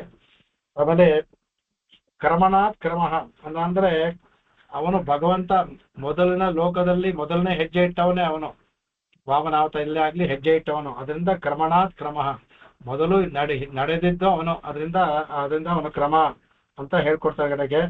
ಅದನ್ನ ಹಿಂದೆ ಹೇಳ್ದಂಗೆ ದೇವತಾ ವೇದಕ್ಕೂ ತಗೊಂಡ್ಬಿಟ್ಟು ವಿಕ್ರಮದಲ್ಲಿ ಹೇಳಿದ್ದೇನೆ, ಇನ್ನೊಂದು ಸಲ ಹೇಳ್ತಾರೆ ಅದನ್ನ. ಯಾವ್ದು ಪದ ದೇವತೆ, ಕ್ರಮ ದೇವತೆ ಮತ್ತೆ ಮೂಲ ದೇವತೆ ಅಂದ್ಬಿಟ್ಟು. ಅನುತ್ತಮ ಅಂತಾರೆ. ನ ವಿದ್ಯತೆ ಉತ್ತಮ ಯಸ್ಮಾದ್ ಅನುತ್ತಮ, ಇದು ಸಹ ಎಲ್ಲರೂ ಒಂದೇ ತರ. ಅವನಿಗಿಂತ ಉತ್ತಮರು ಇನ್ಯಾರು ಇಲ್ಲದೆ ಇದ್ರಿಂದ ಇವನು ಅನುತ್ತಮ. ಅವನಿಗಿಂತ ಮೇಲೆ ಯಾರು ಇಲ್ಲ, ಸಮನು ಯಾರು ಇಲ್ಲ ಅನ್ಬಿಟ್ಟು. ನ ವಿದ್ಯತೆ ನುತ್ಪ್ರೇರಕೋ ಯಚ್ಚ ಸಹ ಅನುತ್, ಇವ್ರಂತ ಅನುತ್ ಅನ್ ಮಾಡು, ಅನುತ್ ಮಾ ಅಂತ ಮಾಡ್ತಾರೆ. ತಮಃ ಅಂತ ಮಾಡ್ತಾರೆ, ಅನುತ್ ತಮಃ ಅಂತ ಮಾಡ್ತಾರೆ ಇವರು. ಅನುತ್ ಅಂದ್ರೆ ನುದ ಪ್ರೇರಣೆ ಅಂತ, ನುತ್ ಅಂದ್ರೆ ಪ್ರೇರಣೆ, ನುತ್ ಪ್ರೇರಕೋ ಯಶ್ಚ ಸಹ, ಯಾರು ಪ್ರೇರಣೆ ಕೊಡ್ತಾರೋ, ನುತ್ ಅನ್ನೋದು ಪ್ರೇರಣೆ, ನುದ ಪ್ರೇರಣೆ ಅಂತ. ಈ ತರ ಪ್ರೇರಣೆ ಕೊಡುವವನು ನುತ್, ಅವನು ಯಶ್ಚ ಸಹ ಅವನು ಆಗ್ತಾನೆ. ಆಮೇಲೆ ಅತಿಶಯವಾಗಿ ಪ್ರೇರಣೆ ಕೊಡೋದು ಅನುತ್ ಅಂತ ಆಗ್ತಾನೆ ಅವನು. ಅದರಿಂದ ಆ ತರ ಉಳ್ಳವನು, ಆ ಪ್ರೇರಣೆ ಕೊಡುವವನು ತಮಃ, ಮಕಾರ ಬತು ಪ್ರತ್ಯಯ ಬರುತ್ತೆ, ಅನುತ್ತಮಃ ಅಂತ ಆಗ್ತಾನೆ ಅನ್ಬಿಟ್ಟು ಅದನ್ನ ತೆಗೆದು ತೋರಿಸ್ತಾರೆ ಕಡೆಗೆ. ಆಮೇಲೆ ಇನ್ನೊಂದ್ಸರಿ ನುತ್ತ ತಿರಸ್ಕೃತ, ನ ನುತ್ತ ಅನುತ್ತ ಅನ್ಬಿಟ್ಟು ಅತಿ ತಿರಸ್ಕೃತ, ಮಾಂ ಸಂಪತ್ತೆ ಜ್ಞಾನಂಬ ಯಶ್ಚ ಇತಿ ಅನುತ್ತಮಃ. ಅಂದ್ರೆ ತಿರಸ್ಕೃತ, ನುತ್ತ ಅಂತ ತಿರಸ್ಕಾರ ಮಾಡೋದಕ್ಕೆ ನುತ್ತ ಅನ್ಬಿಟ್ಟು ಅಂತ. ನನುತ್ತ ಅಂದ್ರೆ ಅನುತ್ತ, ತಿರಸ್ಕಾರ ಮಾಡಲ್ಪಡದೇ ಇರುವುದು ಅನುತ್ತ. ನುತ್ತ ಅಂದ್ರೆ ತಿರಸ್ಕರಿಸಲ್ಪಡುವುದು, ಅನುತ್ತ ಅಂದ್ರೆ ತಿರಸ್ಕಾರ ಮಾಡಲು ಸಾಧ್ಯವಿಲ್ಲದೆ ಇರುವುದು. ಆಮೇಲೆ ಆಮೇಲೆ ಆಮೇಲೆ ಅತಿರಸ್ಕೃತ ಅತಿರಸ್ಕೃತ ಅಂದ್ರೆ ತಿರಸ್ಕೃತ ಪಡದೇ ಇರುವನು ಅತಿರಸ್ಕೃತ. ಅದರಿಂದ ಮಾ ಸಂಪತ್, ಅವನ ಮಾ ಅಂದ್ರೆ ತಾಯಿ, ಸಂಪತ್ ಅಂದ್ರೆ ಐಶ್ವರ್ಯ ಮತ್ತೆ ಜ್ಞಾನ. ಅಂದ್ರೆ ಅದಕ್ಕೆ ಮಾ ಅನ್ನೋದಕ್ಕೆ ಸಂಪತ್ತು, ಜ್ಞಾನ, ಲಕ್ಷ್ಮಿ ಮೂರು ಆಗುತ್ತೆ ಅದಕ್ಕೆ. ಅದರಿಂದ ಯಾರಲ್ಲಿ ಇದು ಅಂದ್ರೆ ತಿರಸ್ಕಾರ ಮಾಡಲು ಸಾಧ್ಯವಿಲ್ಲದಂತಹ ಐಶ್ವರ್ಯ ಲಕ್ಷ್ಮಿ ಒಂದು, ಬೇರೆ ಜ್ಞಾನ ಗುಣಗತಿ ಒಂದು, ಜ್ಞಾನ ಒಂದು, ಬಲ ಐಶ್ವರ್ಯ ಇದು ಯಾರಲ್ಲಿ ಇದೆಯೋ ಅವನು ಅನುತ್ತಮ ಅನ್ಬಿಟ್ಟು ಆ ತರ ಒಂದು ವ್ಯಾಖ್ಯಾನ ಮಾಡ್ತಾರೆ ಕಡೆಗೆ ಇನ್ನು ಹೇಳ್ತಾರೆ. ಅನುತ್ತ ಅಂದ್ರೆ ಅಕ್ಲಿನ್ನ ರಮ ಯಶ್ಚೇತಿ ಅನುತ್ತಮ. ಅನುತ್ತ ಅಂದ್ರೆ ಅಕ್ಲಿನ್ನ ರಮ, ಒಂದು ಸ್ವಲ್ಪವೂ ಸಹ ಕ್ಲಿನ್ನತೆ ಅಂದ್ರೆ ಕೊರೆಯನ್ನು ಯಾವ ಒಂದು ಇದು ಬರದೇ ಇರೋ ಯಾವ ಸಮಯದಲ್ಲೂ ಆ ತರ. ರಮ ಅಂದ್ರೆ ತಾಯಿ, ಆ ತರ ತಾಯಿ ಯಾರಿಗೆ ಲಕ್ಷ್ಮಿ ಯಾರಿಗಿದಾಡೋ ಅದರಿಂದ ಅವನು ಅನುತ್ತಮ. ಅಂದ್ರೆ ಅಕ್ಲಿನ್ನ ರಮ ಯಸ್ಯ ಇತಿ ಅನುತ್ತಮ. ಒಂದು ಚೂರು ಕೊರೆಯೂ ಇಲ್ದೇನೆ ಯಾವಾಗ್ಲೂ ಭಗವಂತನ ಆ ಗುಣಗಳಲ್ಲಿ ಇರುವಂತವಳು ಯಾರ ಜೊತೆಲಿ ಇರ್ತಾರೋ ಅವನು ಅನುತ್ತಮ ಅನ್ಬಿಟ್ಟು ಇವ್ರು ಚೆನ್ನಾಗಿ ಮಾಡ್ತಾರೆ ಕಡೆಗೆ. ಅವಾಗ ಇದನ್ನ ಹೇಳ್ತಾರೆ ಕಡೆಗೆ, ಅನುತ್ತಮ ಅನ್ನೋದಕ್ಕೂ ಹೇಳ್ತಾರೆ. ಗೀತೆ ಹೇಳ್ತಾರೆ, ಗೀತಾ ಆದರೆ ಪಿತಾಸಿ ಲೋಕಸ್ಯ ಚರಾಚರಸ್ಯ ತ್ವಮಸ್ಯ ಪೂಜ್ಯಶ್ಚ ಗುರೋರ್ಗರೀಯಾನೇ ನತ್ವತ್ ಸಮೋಭ್ಯಸ್ತಿ ಅಭ್ಯಧಿಕ ಕುತೋನ್ಯೋ ಲೋಕತ್ರಯೇಪಿ ಅಪ್ರತಿಮ ಪ್ರಭಾವ. ಅದ ನತತ್ ಸಮೋಭ್ಯೋತಿ ಅಭಿಧಿಕ ಅಂತಲ್ಲ, ನತತ್ ಸಮಃ ಅಭ್ಯಧಿಕ, ಅವನಿಗಿಂತ ಸಮನೂ ಇಲ್ಲ ಅಭ್ಯಧಿಕರು ಇಲ್ಲ ಅಂತ ಹೇಳ್ತಾರಲ್ಲ. ಕುತ ಅನ್ಯ, ಬೇರೆ ಯಾವ ತರ ಇದ್ದಾರೆ ಅಂತ ಗೀತೆ ಹೇಳ್ತಾರಲ್ಲ, ಅದರಿಂದಲೂ ಸಹ ಇವನು ಅನುತ್ತಮ ಅಂತ ಹೇಳ್ತಾರೆ. ದುರಾದರ್ಶ ಅಂತ ಹೇಳ್ತಾರೆ. ದುರಾದರ್ಶ ಅಂತ ಹೇಳ್ತಾರೆ, ಅಸುರೈಹಿ ನ ಶಕ್ಯ ದರ್ಶಯಿತು ಇದು ದುರಾದರ್ಶ. ಅವ್ರನ್ನ ಎಲ್ಲಾ ದೇವತೆಗಳಿಗಿಂತ ಒಂದು ಸ್ವಲ್ಪ ಹೆಚ್ಚು ಶಕ್ತಿ ಉಳ್ಳವರು ಅಸುರರು, ದಾನವರು, ದೈತ್ಯರು. ಅಸುರರಿಗೆ ಇವರಿಗಿಂತ, ಯಾಕೆಂದ್ರೆ ಯಾವ ಕಾಲದಲ್ಲೂ ಸಹ ಭಗವಂತ ಬಂದು ಇವನ ಜಯಿಸಿ ಇವರಿಗೆ ಜಯ ತಂದುಕೊಟ್ಟನೆ ತವರ ಯಾವ ಕಾಲದಲ್ಲೂ ನೇರವಾಗಿ ದೇವತೆಗಳೇ ಯುದ್ಧ ಮಾಡಿ ದೈತ್ಯರನ್ನ ಗೆದ್ದಿದ್ದಿಲ್ಲ, ಅಸುರನ್ನ ಗೆದ್ದಿದ್ದಿಲ್ಲ. ಅವರ ಪರವಾಗಿ ಭಗವಂತ ಬಂದಿದ್ದ ಗೆದ್ರೆ ತವರ ಅವರಾಗಿ ಗೆದ್ದಿದ್ದಿಲ್ಲ. ಹಾಗಾಗಿ ಶಕ್ತಿಯಲ್ಲಿ ಅವ್ರಿಗಿಂತ ಅಧಿಕರು ಯಾರೋ ಅಸುರರು. ಅಂತ ಅಸುರರಿಂದಲೂ ಸಹ ಯಾಕೆಂದ್ರೆ ಅವರು ಎಲ್ಲಾ ಸಮಯದಲ್ಲೂ ಹೊಡೆಯೋದು ಇವನ್ ತಾನೆ, ಭಗವಂತ ತಾನೆ. ಅಂತ ಅಸುರರಿಂದಲೂ ಸಹ ಇವ್ರನ್ನ ಭಗವಂತನಿಗೆ ಯಾವ ತೊಂದರೆಯೂ ಮಾಡಕ್ಕಾಗಲ್ಲ. ದರ್ಶನ ಅಂದ್ರೆ ಅವ್ರಿಗೆ ಗಾಯ ಉಂಟು ಮಾಡೋದು ಇಲ್ಲ, ಇದು ಮಾಡೋದು, ತೊಂದರೆ ಮಾಡೋದು ಯಾವುದೂ ಮಾಡಕ್ ಸಾಧ್ಯವಿಲ್ಲ, ಗೆಲ್ಲೋದಿರ್ಲಿ. ಅದರಿಂದ ಅವನು ದುರಾದರ್ಶ ಅಂದ್ಬಿಟ್ಟು. ಆಮೇಲೆ ಕೃತಜ್ಞ,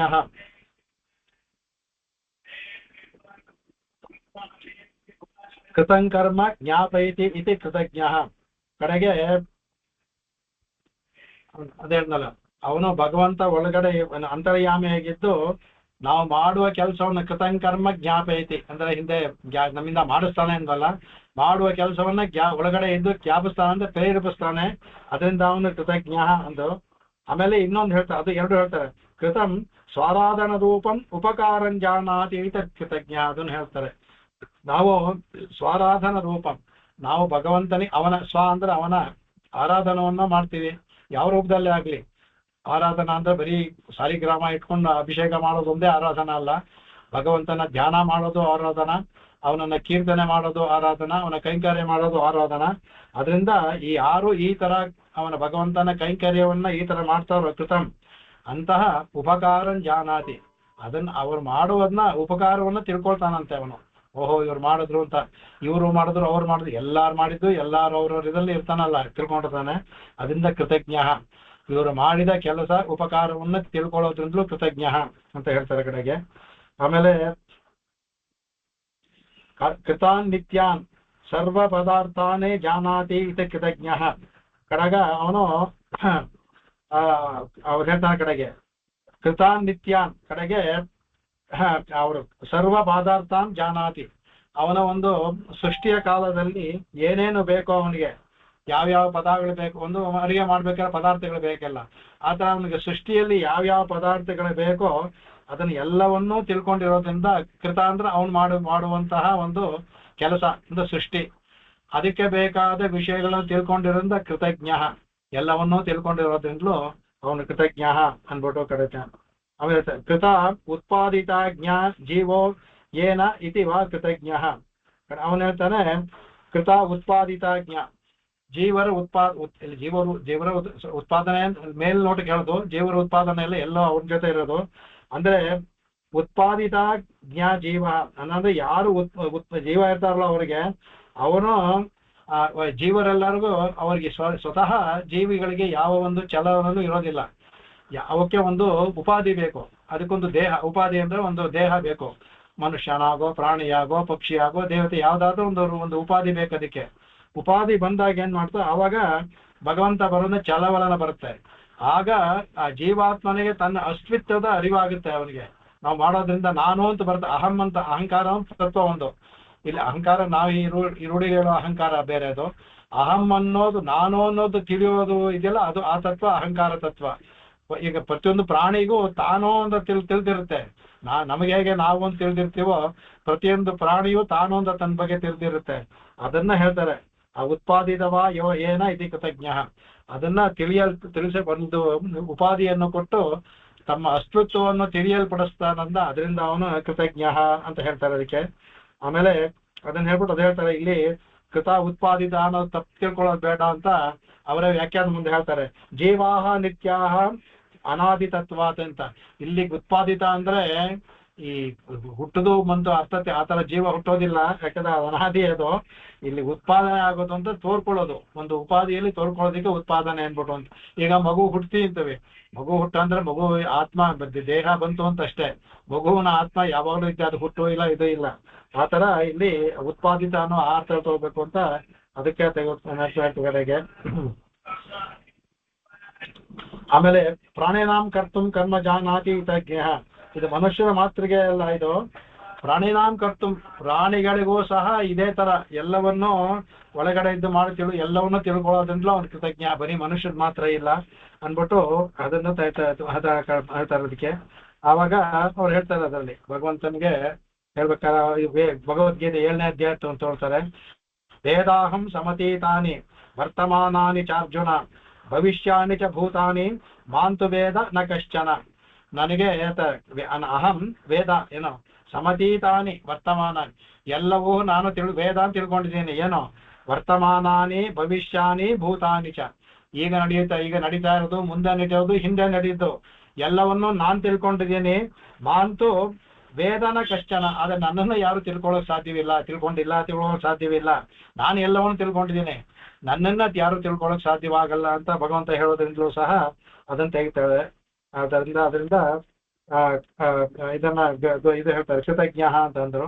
ಆಮೇಲೆ ಕೃತಿ ಅದನ್ನೇ ಪ್ರಯತ್ನ ರೂಪತ್ವಾತ್ ಕೃತಿ. ಅವ್ರು ಹೇಳ್ದಂಗೆ ಅದಕ್ಕೆ ಒಬ್ಬರು ಮಾಡುವ ಪ್ರಯತ್ನ ಲೋಕದಲ್ಲಿ ನಾವು ಮಾಡ್ತೀವಿ ಅಂತ ಪ್ರಯತ್ನವಾಗುತ್ತೆ.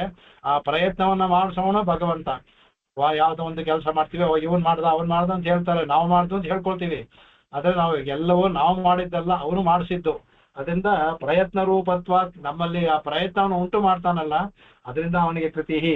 ಕರೋತಿ ಸರ್ವಂ ಇತಿ ಕೃತಿ, ಎಲ್ಲವನ್ನು ಅವನೇ ಮಾಡೋದ್ರಿಂದ ಕೃತಿ ಅಂತ. ಸರ್ವಂ ಕರೋತಿ, ಸೃಷ್ಟಿ ಸ್ಥಿತಿ ಲಯವೋ ಅವನೇ ಮಾಡ್ತಾನೆ, ಅಂತರ್ಯಾಮಿದ್ದು ಮಾಡೋಕೆ ಅವನೇ ಮಾಡಿಸ್ತಾನೆ, ಅದರಿಂದ ಕೃತಿ ನೋಡಿ. ಇದು ಅಂತರ ಹೋಗುತ್ತೆ ಅಂತ ಬ್ರಹ್ಮಸೂತ್ರ ಭಾಷೆಯಲ್ಲಿ ತುಂಬಾ ದೀರ್ಘವಾಗಿ ಚರ್ಚೆ ಮಾಡಲಾಗಿದೆ, ಅದನ್ನು ತೆಗೆದು ತೋರಿಸ್ತಾರೆ ಕಡೆಗೆ. ಆಮೇಲೆ ಅದು ಹೇಳ್ತಾರೆ ಕಡೆಗೆ ಭಗವಂತ ಯಾಕಂದ್ರೆ ಅಂತಸ್ತಿತ್ವ ರಮಣ ಕೃತೆ ಅಂತರಹ ಸ ಉದಾಹೃತ ಅನ್ಬಿಟ್ಟು ರಮಣಂಚ ಆತ್ಮಶಬ್ದೇನ ಆದೇಯಂ ಮಾತೀತಿ ಚ ಉಚ್ಯತೆ ಅನ್ಬಿಟ್ಟು ಹೇಳ್ತಾರೆ. ಅವನು ಅಂತಸ್ತಿತ್ವ, ಅವನು ರಮಣ ಕೃತಿ ಅಂತ ರಮಣ ಕೃತಿ ಅಂದ್ರೆ ಚೇಷ್ಟೆ ಮಾಡೋದು, ನಾವು ಎಲ್ಲ ಒಂದು ಉಲ್ಲಾಸ ಉಂಟು ಮಾಡೋದು. ಅಂತರಸ ಅಂತರ್ನಾಗಿರ್ತಾನಲ್ಲ, ಅದರಿಂದ ಉದಾಹರಣೆ ಮಾಡ್ತಾನೆ. ಅಂತರಂಚ ಆತ್ಮಶಬ್ದೇನ, ಅದು ಆತ್ಮಶಬ್ದವಲ್ಲೇ ರಮಣಂ ಅಂದ್ರೆ ಭೋಗಿಸಲ್ಪಡುವುದು, ಅಂದ್ರೆ ಎಲ್ಲವನ್ನು ಅನುಭವಿಸುವಂತಹದ್ದು ಆತ್ಮದ ಗುಣ, ಆದೇಯಂ ಆ ಗುಣ ಇದೆಯಲ್ಲ ಅದು. ಅದರಿಂದಲೂ ಸಹ ಅವನು ಕೃತಿ ಅಂತ ಅದನ್ನ ಹೇಳ್ಕೊಡ್ತಾರೆ. ಅದನ್ನ ಏನ್ ಮಾಡಿದೆ ಆಮೇಲೆ ಹೇಳ್ತಾರೆ, ತೇನ ವಿನ ತೃಣವಪಿನ ಚರತಿ ಅಂತ ಮಾಡ್ತಾರೆ. ಭಗವಂತ ಯಾಕೆ ಅಂದ್ರೆ ಅವನ ಇಲ್ಲದೆ ಇದ್ರೆ ಯಾವ ಕೆಲಸ, ಒಂದು ಹುಲ್ಲು ಸಹ ಅಲ್ಗಾಡೋದು ಸಾಧ್ಯವಿಲ್ಲ. ತೇನ ವಿನ ತೃಣಮಪಿ ನ ಚಲತಿ ಅನ್ನೋದು ಅದು ಅಕ್ಷರ ಸತ್ಯ. ಎಲ್ಲವನ್ನೂ ಭಗವಂತನೇ ಇದ್ದು ಮಾಡಿಸ್ತಾನೆ, ಅದರಿಂದ ಕೃತಿ. ಅದಕ್ಕೆ ಪ್ರಯತ್ನ ರೂಪತ್ವಾತ್ ಕ್ರಿಯಾರೂಪತ್ವಾತ್ ಕೃತಿ. ಪ್ರಯತ್ನ ರೂಪದಿಂದ ನಾವು ಮಾಡೋದು, ಕ್ರಿಯಾರೂಪದಿಂದ ಅವನು ಭಗವಂತ ಮಾಡಿಸೋದು, ಅದರಿಂದ ಅವನು ಕೃತಿ ಅಂತ ಹೇಳಿದ್ರು. ಆಮೇಲೆ ಆತ್ಮವಾನ್ ಅಂತ ಹೇಳ್ತಾರೆ. ಅದಕ್ಕೆ ಆತ್ಮ ಇಲ್ಲಿ ವಿರಿಂಚಃ ಸುಮನಾಹ ಸುಧೌ ತಶ್ಚೇತಿ ಕಥ್ಯತೆ ಇತಿ ವಚನಾತೆ ಆತ್ಮ ಚತುರ್ಮುಖ ತದ್ವಾನ್ ಆತ್ಮವಾನ್. ಆತ್ಮ ಅಂದ್ರೆ ಚತುರ್ಮುಖ ಅಂತ ಒಂದು ಇದಿದೆ. ಅದಕ್ಕೆ ಆತ್ಮ ವಿರಿಂಚೆ ಸುಮನಾಹ ಅಂತ ಒಂದು ಶ್ಲೋಕ ಇದೆ. ಆತ್ಮ ಅಂದ್ರೆ ಸಾಧಾರಣವಾಗಿ ವಿರಿಂಚಿ ಅಂದ್ರೆ ಚತುರ್ಮುಖ ಬ್ರಹ್ಮನಿಗೆ. ಆತ್ಮ ಶಬ್ದವನ್ನ ಪರಮಾತ್ಮ ಜೀವಾತ್ಮ ಎಲ್ಲಕ್ಕೂ ಆಗುತ್ತೆ. ಇಲ್ಲಿ ವಿರಿಂಚಿ ತಗೊಂಡಿದ್ದ ಒಂದು ಶ್ಲೋಕ ಇದೆ ಅಂತ ಇದ್ದಾರೆ. ಆತ್ಮ ವಿರಿಂಚಿ ಸುಮನಾಹ ಸುಧೌ ತಶ್ಚೇತಿ ಕಥ್ಯತೆ. ಅದರಿಂದ ವಿರಿಂಚಿಗೆ ಆತ್ಮ ಅಂತ ಹೇಳ್ತಾರೆ ಅನ್ಬಿಟ್ಟು ಅಂತ. ಆತ್ಮ ಚತುರ್ಮುಖ ತದ್ವಾನ್, ವಾನ್ ಅಂದ್ರೆ ಉಳ್ಳವನು. ಚತುರ್ಮುಖ ಬ್ರಹ್ಮನ ಉಳ್ಳವನಾದ್ರಿಂದ ಅವನು ಆತ್ಮವಾನ್. ವಾನ್ ಅಂದ್ರೆ ಉಳ್ಳವನು. ಅದರಿಂದ ಚತುರ್ಮುಖ ಬ್ರಹ್ಮನ ಉಳ್ಳವನು ಅಂತ ಅವನನ್ನ ಮೊದಲು ಸೃಷ್ಟಿ ಮಾಡಿ ಆದಿ ಸೃಷ್ಟಿ ಅವನು. ಅದರಿಂದ ಆತ್ಮವಾನ್ ಅಂತ ಹೇಳ್ತಾರೆ ಕಡೆಗೆ. ಆಮೇಲೆ ಅದ ಕಡೆ ಆತ್ಮ ಶಬ್ದ ಏನ್ ಹೇಳ್ತಾರೆ ಆತತತ್ವ ಪ್ರಯತ್ನ ಧೃತಿ ವೃದ್ಧಿ ಅಂತ ಹೇಳ್ತಾರೆ. ಅಂದ್ರೆ ಆತತತ್ವ ಅಂದ್ರೆ ಎಲ್ಲಾ ಕಡೆ ಹರಡಿರೋದು. ಈಶಾವಾಸ್ಯ ಇದಂ ಸರ್ವಂ ಅಂತ. ಅದಕ್ಕೆ ಆತತತ್ವ. ಪ್ರಯತ್ನ ನಾವು ಮಾಡೋ ಪ್ರಯತ್ನ ಅದು. ಧೃತಿ, ಆ ಧೃತಿ ಅಂದ್ರೆ ಒಂದು ಧಾರ್ಷ್ಟ್ಯ ಕಾನ್ಫಿಡೆನ್ಸ್. ಧಾರ್ಷ್ಟ್ಯ ಇದೆಯಲ್ಲ, ದೃಢಿ, ಅದು ಕಾನ್ಫಿಡೆನ್ಸ್ ಅದು. ಆಮೇಲೆ ಬುದ್ಧಿ ಅಂತ ಇಂಟೆಲಿಜೆನ್ಸ್ ಇರ್ತಲ್ಲ ಅದು. ಅದರಿಂದ ಇದನ್ನ ಆದಯ ಉಚ್ಚಂತ. ಇದೀಗ ಆತ್ಮ ಪ್ರಯತ್ನ ಧೃತಿ ಬುದ್ಧಿ ಇದೆಲ್ಲವನ್ನೂ ಸಹ ಇರ್ತಲ್ಲ, ಇದನ್ನ ಯಾರಿಗೆ ಇದಿದೆಯೋ ಅವನು ತದ್ವಾನ್, ಇದೆಲ್ಲ ಉಳ್ಳವನು ಆತ್ಮವಾನ್. ಯಾರಿಗೆ ಎಲ್ಲಾ ಕಡೆ ಪ್ರಯತ್ನ ಧೃತಿ ಬುದ್ಧಿ ನೀವು ಬೇರೆಯವ್ರಿಗೆ ಹೇಳಿದ್ರು, ಆತತತ್ವ ಬೇರೆ ಯಾರಿಗೂ ಹೇಳಕ್ ಸಾಧ್ಯವಿಲ್ಲ. ಇವೆಲ್ಲವನ್ನೂ ಉಳ್ಳವನಾದ್ರಿಂದ ಆತ್ಮವಾನ್ ಅನ್ಬೋದು. ಆಮೇಲೆ ಆತ್ಮ ದೇಹ ನಿತ್ಯಂ ಅಸ್ಯ ಅಸ್ತಿ ಇತಿ ಆತ್ಮವಾನ್. ಆತ್ಮ ಅಂದ್ರೆ ದೇಹ. ಇಲ್ಲಿ ಭಗವಂತನ ದೇಹ ಅಂತಂದ್ರೆ ಅವನಿಗೊಂದು ದಿವ್ಯ ಮಂಗಳ ವಿಗ್ರಹ ಇದೆ ಅಂತ ಹೇಳ್ತೀವಿ ನಾವು. ನಮಗೆ ಅವನು ಸೂಕ್ಷ್ಮನಾಗಿ ಯಾವ ಇಲ್ಲದೆ ಇದ್ರು ಒಂದು ದಿವ್ಯ ಮಂಗಳ ವಿಗ್ರಹ ಭಗವಂತ ಇದೆ ಹೇಳ್ತೀವಿ. ಅದನ್ನ ಹೇಳ್ತಾರೆ ಆತ್ಮ ದೇಹ ಅಂದ್ರೆ ದಿವ್ಯ ಮಂಗಳ ವಿಗ್ರಹ. ನಿತ್ಯಂ ಅಸ್ಯ, ಯಾರಿಗೆ ದಿವ್ಯ ಮಂಗಳವಾದ ವಿಗ್ರಹ ನಿತ್ಯವೂ ಇದೆಯೋ ಅವನು ಆತ್ಮವಾನ್ ಅಂತ. ಕೆಲವು ಅದ್ಭುತವಾಗಿ ಇವರು ವ್ಯಾಖ್ಯಾನಗಳು ತುಂಬಾ ಚೆನ್ನಾಗಿರುತ್ತೆ. ಅದರಿಂದ ಆತ್ಮ ದಿವ್ಯ ಮಂಗಳ ವಿಗ್ರಹವನ್ನು ಯಾವಾಗಲೂ ಉಳ್ಳವನು, ಅದರಿಂದ ಆತ್ಮವಾನ್ ಅಂತ ಹೇಳಿ ಕಡೆಗೆ. ಆಮೇಲೆ ಆತ್ಮ ಅನ್ನುವಾಗೆ ಹೇಳ್ತಾರೆ. ಅದಕ್ಕೆ ಆತ್ಮ ಅಂದ್ರೆ ಒಡೆಯ ಅಂದ್ಬಿಟ್ಟು. ಮಮ ಸ್ವಾಮಿ ಇತ್ಯರ್ಥ. ಆತ್ಮ ಅಂದ್ರೆ ಭಗವಂತ ಅಂದ್ರೆ ನಾನು ಮಮ ಸ್ವಾಮಿ ಅಂದ್ರೆ ನಮಗೆ ಈಶ ಅವನು ನಮ್ಮ ಎಲ್ಲರನ್ನು ನಾವು ದಾಸರು, ಅವನು ಎಲ್ಲರನ್ನೂ ಮಾಡುವವನು. ಅದರಿಂದ ಅವನು ನಮಗೆಲ್ಲರೂ ಸ್ವಾಮಿ ಆದ್ರಿಂದಲೂ ಸಹ ನಾವೆಲ್ಲರೂ ಅವನ ದಾಸರು. ಅವನು ನಮಗೆಲ್ಲ ಒಡೆಯ ಆಗಿದ್ರೂ ಸಹ ಅವನನ್ನ ನಾವು ದಾಸರಾದ್ರಿಂದ ಏನಾಗುತ್ತೆ, ನಮ್ಮ ಕೀಳ್ತನ ಗೊತ್ತಾಗುತ್ತೆ. ಅವನ ಮೇಲೆ ಇರೋದ್ರಿಂದ ಅವನು ಮೇಲ್ತನ ಗೊತ್ತಾಗುತ್ತೆ ಅವನಿಗೆ ಅದು. ಹಾಗಾಗಿ ಏನಾಗುತ್ತೆ, ಇದರಿಂದ ಅವನು ಉಚ್ಚ ಸ್ಥಾನದಲ್ಲಿದ್ದಾನೆ, ನಮಗೆ ಮೋಕ್ಷವನ್ನು ಕೊಡುವವನು ಅಂತ. ಯಾರು ಈ ತರ ತಿಳ್ಕೊಂಡು ಭಗವಂತನ ಮೋಕ್ಷ ಉಪಾಸನೆಗೆ ಇದು ಬಹಳ ಮುಖ್ಯವಾದದ್ದು. ಇದು ಉಪಾಸನೆ ಮಾಡುವಾಗ ಆತ್ಮಗುಣ ಮಾಡ್ಬೇಕಾದ್ರೆ ಅವನು ಆತ್ಮವಾನ್ ಮಾಡ್ಬೇಕಾದ್ರೆ ಹೇಳ್ತಾರೆ ಆತ್ಮಾಚ್ಯುಪದೇಶ ಉಪಾಸನಂ ಚ ಮೋಕ್ಷಾರ್ಥಿಭಿ ಸರ್ವದಾ ಕಾರ್ಯಮೇವ. ಉಪಾಸನೆ ಮೋಕ್ಷ ಬೇಕು ಅಂತ ಉಪಾಸನೆ ಮಾಡೋರಿಗೆ ಭಗವಂತನಾದ ಆತ್ಮ ಅವನು ಸ್ವಾಮಿ, ನಾವು ದಾಸವನ ಭಾವ ಮನಸ್ಸಲ್ಲಿ ಯಾವಾಗ್ಲೂ ಇರಬೇಕು. ಅದರಿಂದ ಸಹ ಅವನು ಆತ್ಮವಾನ್ ಅಂತ ಹೇಳ್ತಾರೆ. ಇದಕ್ಕೆ ಇದನ್ನು ಬ್ರಹ್ಮಸೂತ್ರದಲ್ಲಿ ಆತ್ಮೇತಿ ತೂಪಗಚ್ಚಂತಿ ಗ್ರಾಹಯಂತಿ ಚಿವ ಅಂತ ಒಂದು ಸೂತ್ರ ಇದೆ. ಅದರಲ್ಲಿ ಇದು ಸಹ ಈ ಮಂತ್ರ ಸಹ ಅದ್ರಲ್ಲಿ ಬರುತ್ತೆ ಅದಕ್ಕೆ. ಅದರಿಂದ ಆತ್ಮವಾನ್ ಅನ್ಬಿಟ್ಟು ಕಡೆಗೆ. ಆಮೇಲೆ ಬ್ರಾಹ್ಮ ಪುರಾಣದಲ್ಲಿ ಒಂದು ಶ್ಲೋಕ ಹೇಳ್ತಾರೆ, ಆತ್ಮ ವಿಷ್ಣು ಇತಿ ಧ್ಯಾನಂ. ಆ ಉಪಾಸನೆಗೆ ಆತ್ಮ ವಿಷ್ಣು ಇತಿ ಧ್ಯಾನಂ ವಿಶೇಷಣ ವಿಶೇಷ್ಯತಃ ಸರ್ವೇಷಾಂಚ ಮುಮುಕ್ಷಾಣಾಂ ಉಪದೇಶಶ್ಚ ತಾದೃಶಃ ಕರ್ತವ್ಯ ನಾಸ್ತ್ಯ ಜ್ಞಾನೇನ ಕಸ್ಯಚಿತ್ ಮೋಕ್ಷ ಇಷ್ಯತೆ ಅಂತ ಹೇಳ್ತಾರೆ ಕಡೆಗೆ. ಅಂದ್ರೆ ಎಲ್ಲವೂ ಸಹ ಅವನ ಅಂದ್ರೆ ಭಗವಂತನೇ ಆತ್ಮ ವಿಷ್ಣು ಇತಿ ಅಂದ್ರೆ ಅದು ಧ್ಯಾನ, ಅದು ವಿಶೇಷಣಗಳಿಂದ ಕೂಡಿದಂತ ಒಂದೊಂದು ಉಪಾಸನೆಗೆ ಕೆಲವು ಗುಣಗಳನ್ನು ಹೇಳಿದೆ. ಅದರಿಂದ ಆಯಾಯ ವಿಶೇಷಣಗಳಿಂದ ಗುಣಗಳಿಂದ ಕೂಡಿದ ಭಗವಂತನ ಆತ್ಮ ಅಂದ್ರೆ ಅವನೇ ವಿಷ್ಣು ಅಂದ್ಬಿಟ್ಟು ಸರ್ವೇಷಾಂ ಮುಮುಕ್ಷಾಣಾಂ ಉಪದೇಶಶ್ಚ ತಾದೃಶ. ಯಾವಾಗ್ಲೂ ಮುಮುಕ್ಷುಳಾದವರು ಆ ಉಪಾಸನೆ ಅದೇ ತರ ಮಾಡ್ಬೇಕು. ಯಾವ ಒಂದು ಉಪಾಸನೆ ತಗೊಂಡ್ರೆ ಆಯಾ ಗುಣಗಳಿದೆಯಲ್ಲ ಅದನ್ನೇ ಉಪಾಸನೆ ಮಾಡ್ಬೇಕು. ಕರ್ತವ್ಯ ನಾಸ್ತ್ಯ ಜ್ಞಾನೇನ ಕಸ್ಯಚಿತ್ ಮೋಕ್ಷ ಇಚ್ಛಿಷ್ಯತೆ ಅಂದ್ಬಿಟ್ಟು ಅಂದ್ರೆ ಇದೆಲ್ಲವೂ ಸಹ ಇದೆಲ್ಲರೂ ಅಂತ ಕರ್ತವ್ಯ ಆತರ ಮಾಡಬೇಕು.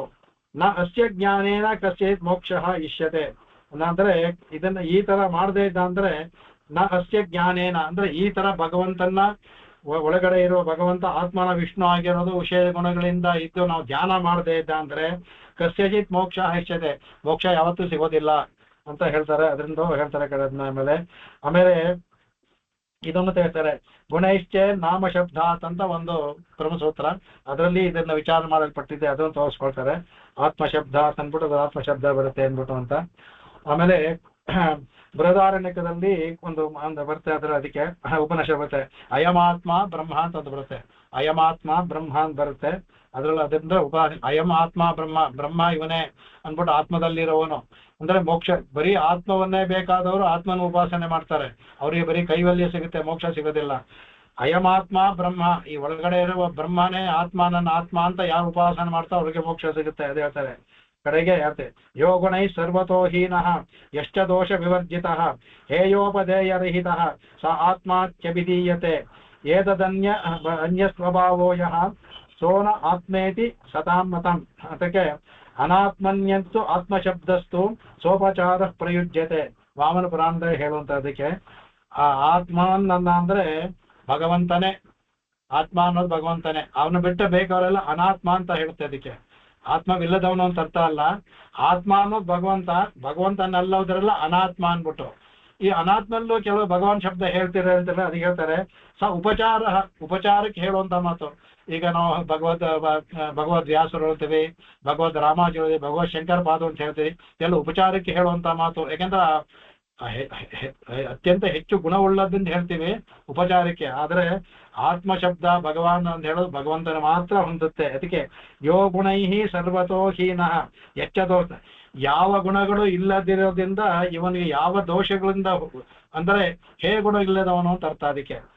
ಅದಕ್ಕೆ ಹೇಯೋಪಾದರಹಿತ, ಹೇಯವಾದ ಗುಣಗಳು ಯಾವುದು ಇಲ್ಲವನೋ ಸ ಆತ್ಮ ಇತ್ಯವಿದೆ, ಅವನು ಸರ್ವಗುಣ ಉಳ್ಳವನು, ಹೇಯ ಗುಣಗಳಿಲ್ಲದವನು. ಅದರಿಂದ ಅವನಿಗೆ ಆತ್ಮ ಅನ್ನೋ ಶಬ್ದದಲ್ಲಾಗುತ್ತೆ. ಅದಕ್ಕೆ ಅದನ್ನ ಹೇಳ್ತಾರೆ. ಅದಕ್ಕೆ ಅದಂತ ಸದಾ ಮತಂ ಏದನ್ಯ ಸ್ವಭಾವೋ ಯಃ ಸೋ ಅನಾತ್ಮೇತಿ ಸತಂ.